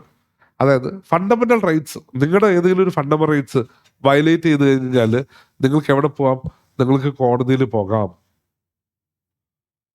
അതേസമയത്ത് നിങ്ങളുടെ ഫണ്ടമെന്റൽ ഡ്യൂട്ടി വയലേറ്റ് ചെയ്യപ്പെട്ടു എന്ന് പറഞ്ഞുകൊണ്ടോ, നിങ്ങൾ ഫണ്ടമെന്റൽ ഡ്യൂട്ടി ചെയ്തില്ല എന്ന് പറഞ്ഞിട്ടോ നിങ്ങളാരും കോടതി കയറ്റത്തില്ല. ഓക്കെ, നമ്മുടേത് ഒരു സെക്യുലർ സ്റ്റേറ്റ് ആണ്. എന്ന് വെച്ച് കഴിഞ്ഞാൽ ഇന്ത്യക്ക് ഒഫീഷ്യലായിട്ട് റിലിജൻ ഇല്ല. അതായത് എല്ലാ സിറ്റിസനും നമ്മൾ ബിലീഫ്, ഫെയ്ത്ത്, വർഷിപ്പ്, അതിനുള്ള ഫ്രീഡം നമ്മൾ കൊടുത്തിട്ടുണ്ട്. റിലിജന്റെ പേരിൽ യാതൊരു രീതിയിലും എന്ത് ചെയ്യാൻ പാടില്ല, ഡിസ്ക്രിമിനേറ്റ് ചെയ്യാൻ പാടില്ല എന്ന് നമ്മൾ ഒബ്സർവ് ചെയ്തിരിക്കുന്നത്. അപ്പം നമ്മുടെ ഒരു സെക്യുലർ സ്റ്റേറ്റ് ആണ്, നമുക്ക് സ്വന്തമായിട്ടൊരു റിലിജൻ ഇല്ല. ആ സമയത്ത് ഇന്ത്യയോടൊപ്പം ഇൻഡിപെൻഡൻസ് ആയുള്ള പല മറ്റ് രാജ്യങ്ങളിലും ഒരു ട്രഡീഷണൽ റിലിജൻ അവരുടെ റിലിജനായിട്ട് ഐഡന്റിഫൈ ചെയ്യുന്നുണ്ട്. ഇവിടെ അങ്ങനെ ഒരു സംവിധാനം സംഭവിക്കുന്നില്ല. നമുക്കൊരു പർട്ടിക്കുലർ റിലിജനോടും പ്രത്യേക മമതയില്ല എന്നുള്ളതാണ് ഫാക്ട്. അടുത്ത യൂണിവേഴ്സൽ അഡൽട്ട് ഫ്രാഞ്ചൈസി. 18 വയസ്സ് പൂർത്തിയായിട്ടുള്ള എല്ലാവർക്കും നമ്മൾ എന്ത് ചെയ്തിട്ടുണ്ട്, വോട്ടിംഗ് റൈറ്റ്സ് കൊണ്ടുവന്നിട്ടുണ്ട്. തുടക്കത്തിൽ ഇത് 21 വയസ്സായിരുന്നു. രാജീവ് ഗാന്ധിയുടെ സമയത്ത് രാജീവ് ഗാന്ധിക്ക് യൂത്തിനിടയിൽ ഉണ്ടായിരുന്ന ആ ഒരു ഇൻഫ്ലുവൻസ് യൂട്ടിലൈസ് ചെയ്യാൻ വേണ്ടിയിട്ട് ഒരു കോൺസ്റ്റിറ്റ്യൂഷൻ അമെന്റ്മെന്റ് കൊണ്ടുവന്ന് 18 വയസ്സ് പൂർത്തിയായുള്ള എല്ലാവർക്കും വോട്ടിംഗ് റൈറ്റ്സ് നമ്മൾ എൻഷുർ ചെയ്യുന്ന അവിടെ നിന്നാണ്. ഇനി നമ്മുടെ സിസ്റ്റം ഫങ്ഷൻ ചെയ്യുമ്പോഴത്തേക്കും ഉണ്ടല്ലോ, ഇൻഡിപെൻഡന്റ് ആയിട്ടുള്ള ചില ബോഡീസ് അതിലൊരു ക്രൂഷ്യൽ റോൾ വഹിക്കുന്നുണ്ട്. ആ ഇൻഡിപെൻഡന്റ് ബോഡീസ് ഇൻഡിപെൻഡന്റ് ആയിട്ട് നിൽക്കുമ്പോഴാണ് നമുക്ക് പല രീതിയിലും ഗവൺമെന്റിനൊക്കെ അക്കൗണ്ടബിൾ ആക്കാൻ സാധിക്കുന്നത്. അതിന്റെ പാർട്ടായിട്ട് നമുക്ക് ഇലക്ഷൻ കമ്മീഷൻ ഉണ്ട്, സുപ്രീം കോടതി ഉണ്ട്, അതുപോലെ UPSC ഉണ്ട്. ഇതൊക്കെ ഇത്തരം എന്താണ് ഇൻഡിപെൻഡന്റ് ആയിട്ട് ഫങ്ഷൻ ചെയ്യുന്ന എൻറ്റിറ്റീസാണ്. ഇവരും കൂടെ എഫക്റ്റീവ്ലി ഫങ്ഷൻ ചെയ്യുന്നതുകൊണ്ടാണ് നമ്മുടെ റൈറ്റ്സുകൾ എന്ത് ചെയ്യുന്നത്, പ്രൊട്ടക്ട് ചെയ്യപ്പെടുന്നത്. പിന്നെ നമ്മുടെ കോൺസ്റ്റിറ്റ്യൂഷൻ ഒരു പ്രത്യേകതയായിട്ട് അംബേദ്കർ പറയുന്നത്, നമ്മുടെ ഇതൊരു ഫെഡറൽ, അതായത് എന്താണ്, നമ്മുടെ ഇത് ഫെഡറൽ കോൺസ്റ്റിറ്റ്യൂഷൻ ആണെന്ന് പറയും. പക്ഷെ അംബേദ്കർ തന്നെ പറയുന്നത് എന്താണെന്നറിയോ, ലോകത്തുള്ള എല്ലാ കോൺസ്റ്റിറ്റ്യൂഷൻ എടുക്കുക, അത് ഫെഡറൽ കോൺസ്റ്റിറ്റ്യൂഷൻ ആണെങ്കിൽ അത് എപ്പോഴും ഫെഡറൽ ആയിരിക്കും. അതിങ്ങനെ ആ ഒരു മോൾഡിൽ തന്നെ ആയിരിക്കും, അതിന് ഫ്ലെക്സിബിലിറ്റി ഉണ്ടാകത്തില്ല. പക്ഷെ ഇന്ത്യൻ കോൺസ്റ്റിറ്റ്യൂഷൻ എങ്ങനെയാണെന്ന് വെച്ച് കഴിഞ്ഞാൽ, Indian constitution is set to have found that balance. നമ്മൾ എന്ത് ചെയ്യും, നോർമൽ സിറ്റുവേഷനിൽ ഇന്ത്യൻ കോൺസ്റ്റിറ്റ്യൂഷൻ എന്തായിട്ട് ഫങ്ഷൻ ചെയ്യും, ഒരു എന്താണ് ഒരു ഫെഡറൽ കോൺസ്റ്റിറ്റ്യൂഷൻ ആയിട്ടായിരിക്കും നോർമൽ സിറ്റുവേഷനിൽ ഫങ്ഷൻ ചെയ്യും.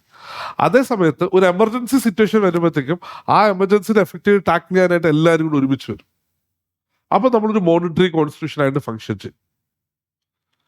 അപ്പം ചില എമർജൻസി സിറ്റുവേഷൻസ് നമ്മൾ മുൻകൂട്ടി കണ്ടുകൊണ്ട് നമ്മൾ അതിനിങ്ങനെ 3 കാറ്റഗറൈസ് ചെയ്യുന്നുണ്ട്. National emergency, precedence rule, financial emergency, ഇങ്ങനെ.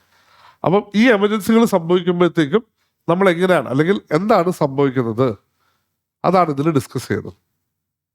ഇപ്പൊ നമ്മുടെ കോൺസ്റ്റിറ്റ്യൂഷനകത്ത് എമർജൻസി പ്രൊവിഷൻസ് വരുമ്പോഴത്തേക്കും ഫണ്ടമെന്റൽ റൈറ്റ്സിന് എന്ത് പറ്റും, നമ്മുടെ മറ്റു റൈറ്റ്സുകൾക്കൊക്കെ എന്ത് പറ്റും എന്നുള്ളതാണ് ഇവിടെ മനസ്സിലാക്കാൻ നോക്കുന്നത്. അടുത്ത എന്താ, നമുക്കൊരു 3 tyre government system.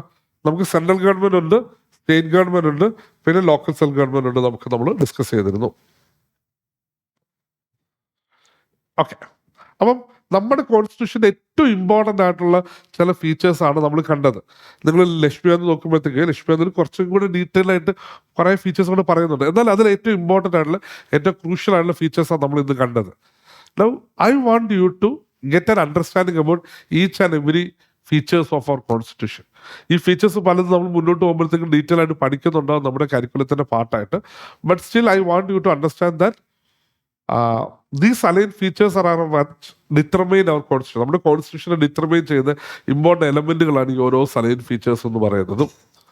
Okay, now before we wind up, I just want to do 2 things. First thing, if you have any doubt, ask me. Second thing is to get you an understanding about what we are going to do further with respect to Indian politics.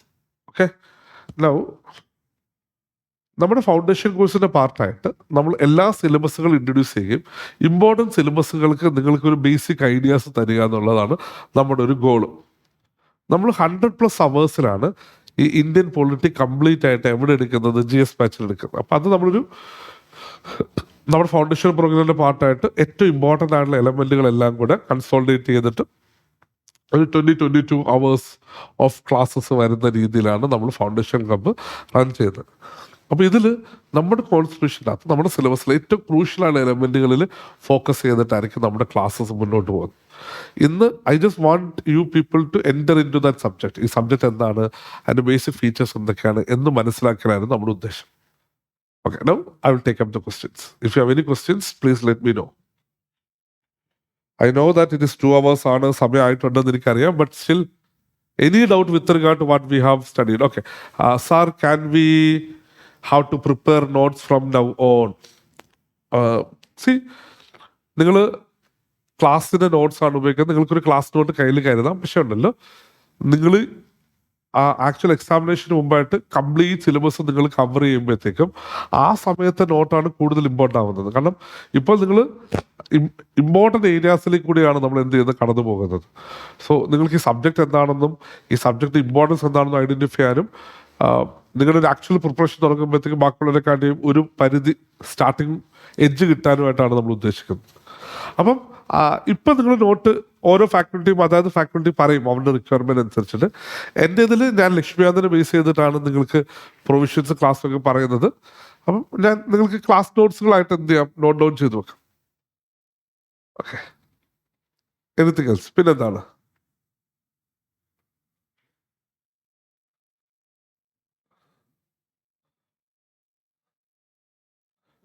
Anything else?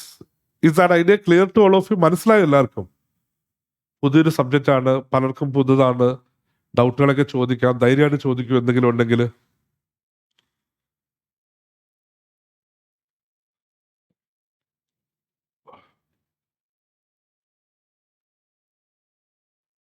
If not, shall we wind up for the day?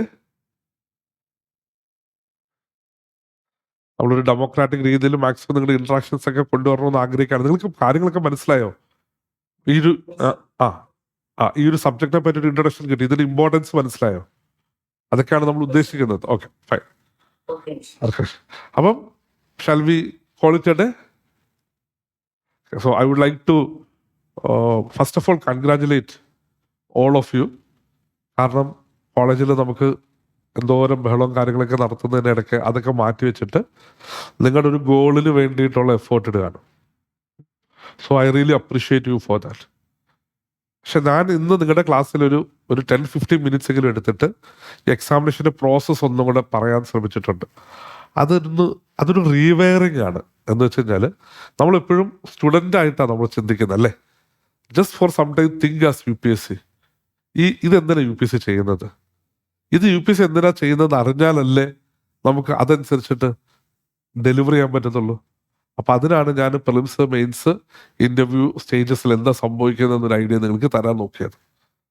Okay, ഇനി രണ്ടാമത്തെ aspect എന്ന് വെച്ച് കഴിഞ്ഞാൽ UPSCക്ക് എപ്പോഴും താല്പര്യം rounded പേഴ്സണാലിറ്റീസിന്. നിങ്ങൾ ഇൻ്റർവ്യൂവിനൊക്കെ പോകുമ്പോഴത്തേക്കും നമ്മൾ ഡീറ്റെയിൽ ആപ്ലിക്കേഷൻ ഫോം എന്ന് പറഞ്ഞൊരു പ്രൊവിഷൻ ഉണ്ട്. ആക്ച്വലി നിങ്ങൾക്ക് ഒരു ഇൻ്റർവ്യൂവിൻ്റെ സെഷൻ എടുക്കണമെന്നുണ്ട്, ഞാനത് എടുക്കുന്നുണ്ട്. പിന്നെ ഒരു ചെറിയൊരു ഐഡിയ തരാം. നമ്മൾ ഈ ഡാഫ് ഒക്കെ ഫില്ല് ചെയ്യുമ്പോഴത്തേക്കും നിങ്ങൾക്ക് കോളേജിലും സ്കൂളിലും ഒക്കെ നിങ്ങൾ ചെയ്യുന്ന ആക്ടിവിറ്റീസ് അതിൽ ഫില്ല് ചെയ്യാനുണ്ട്. ഓക്കെ, അപ്പോൾ കോളേജിലും സ്കൂളിലും ഒരു ആക്ടിവിറ്റി ഇല്ലാതെ 24 മണിക്കൂറും പഠിച്ചുകൊണ്ടിരിക്കുന്ന ഒരു നേഴ്സിനൊന്നും UPSC താല്പര്യപ്പെടുന്നില്ല. മനസ്സിലായോ? നിങ്ങൾ പഠിക്കുന്ന കുട്ടികളെ വേണ്ടെന്നല്ല UPSC ഉദ്ദേശിക്കുന്നത്, പഠിക്കുന്നവരെ മാത്രം വേണ്ട എന്നാണ് UPSC പറയുന്നത്. പഠിത്തം മാത്രമുള്ളവരെ വേണ്ട. UPSC കുറച്ചുകൂടെ റൗണ്ടഡ് പേഴ്സണാലിറ്റീസിനെയാണ് UPSC എന്ത് ചെയ്യുന്നത്, എപ്പോഴും താല്പര്യപ്പെടുന്നത്. In other words, I want you all to take part in the various activities in your college. നിങ്ങൾ പല കോളേജിൽ നിന്നുള്ള കുട്ടികളായിരിക്കും. നിങ്ങളുടെ കോളേജിൽ let's say that there is ചിലപ്പോൾ ഒരു കോൺഫറൻസ് ഉണ്ട്, അപ്പോൾ അത് നടത്തുന്ന ഒരു കമ്മിറ്റി, പേര് കൊടുക്കൂ. കാരണം എന്താ, അതൊരു ലീഡർഷിപ്പ് കാണിക്കാനായിട്ടുള്ളൊരു സ്കോപ്പാണ്. പിന്നെ വേറൊരു കാര്യം ഇപ്പോൾ ആലോചിച്ച് കഴിഞ്ഞാൽ നിങ്ങളുടെ കോളേജ് ചിലപ്പോൾ ആർട്സ് ആക്ട്, അങ്ങനെ ഡിഫറെൻറ്റ് ആക്ടിവിറ്റീസ് ഉണ്ടാവും. പങ്കെടുക്കാനുള്ളതിലൊക്കെ പങ്കെടുക്കും.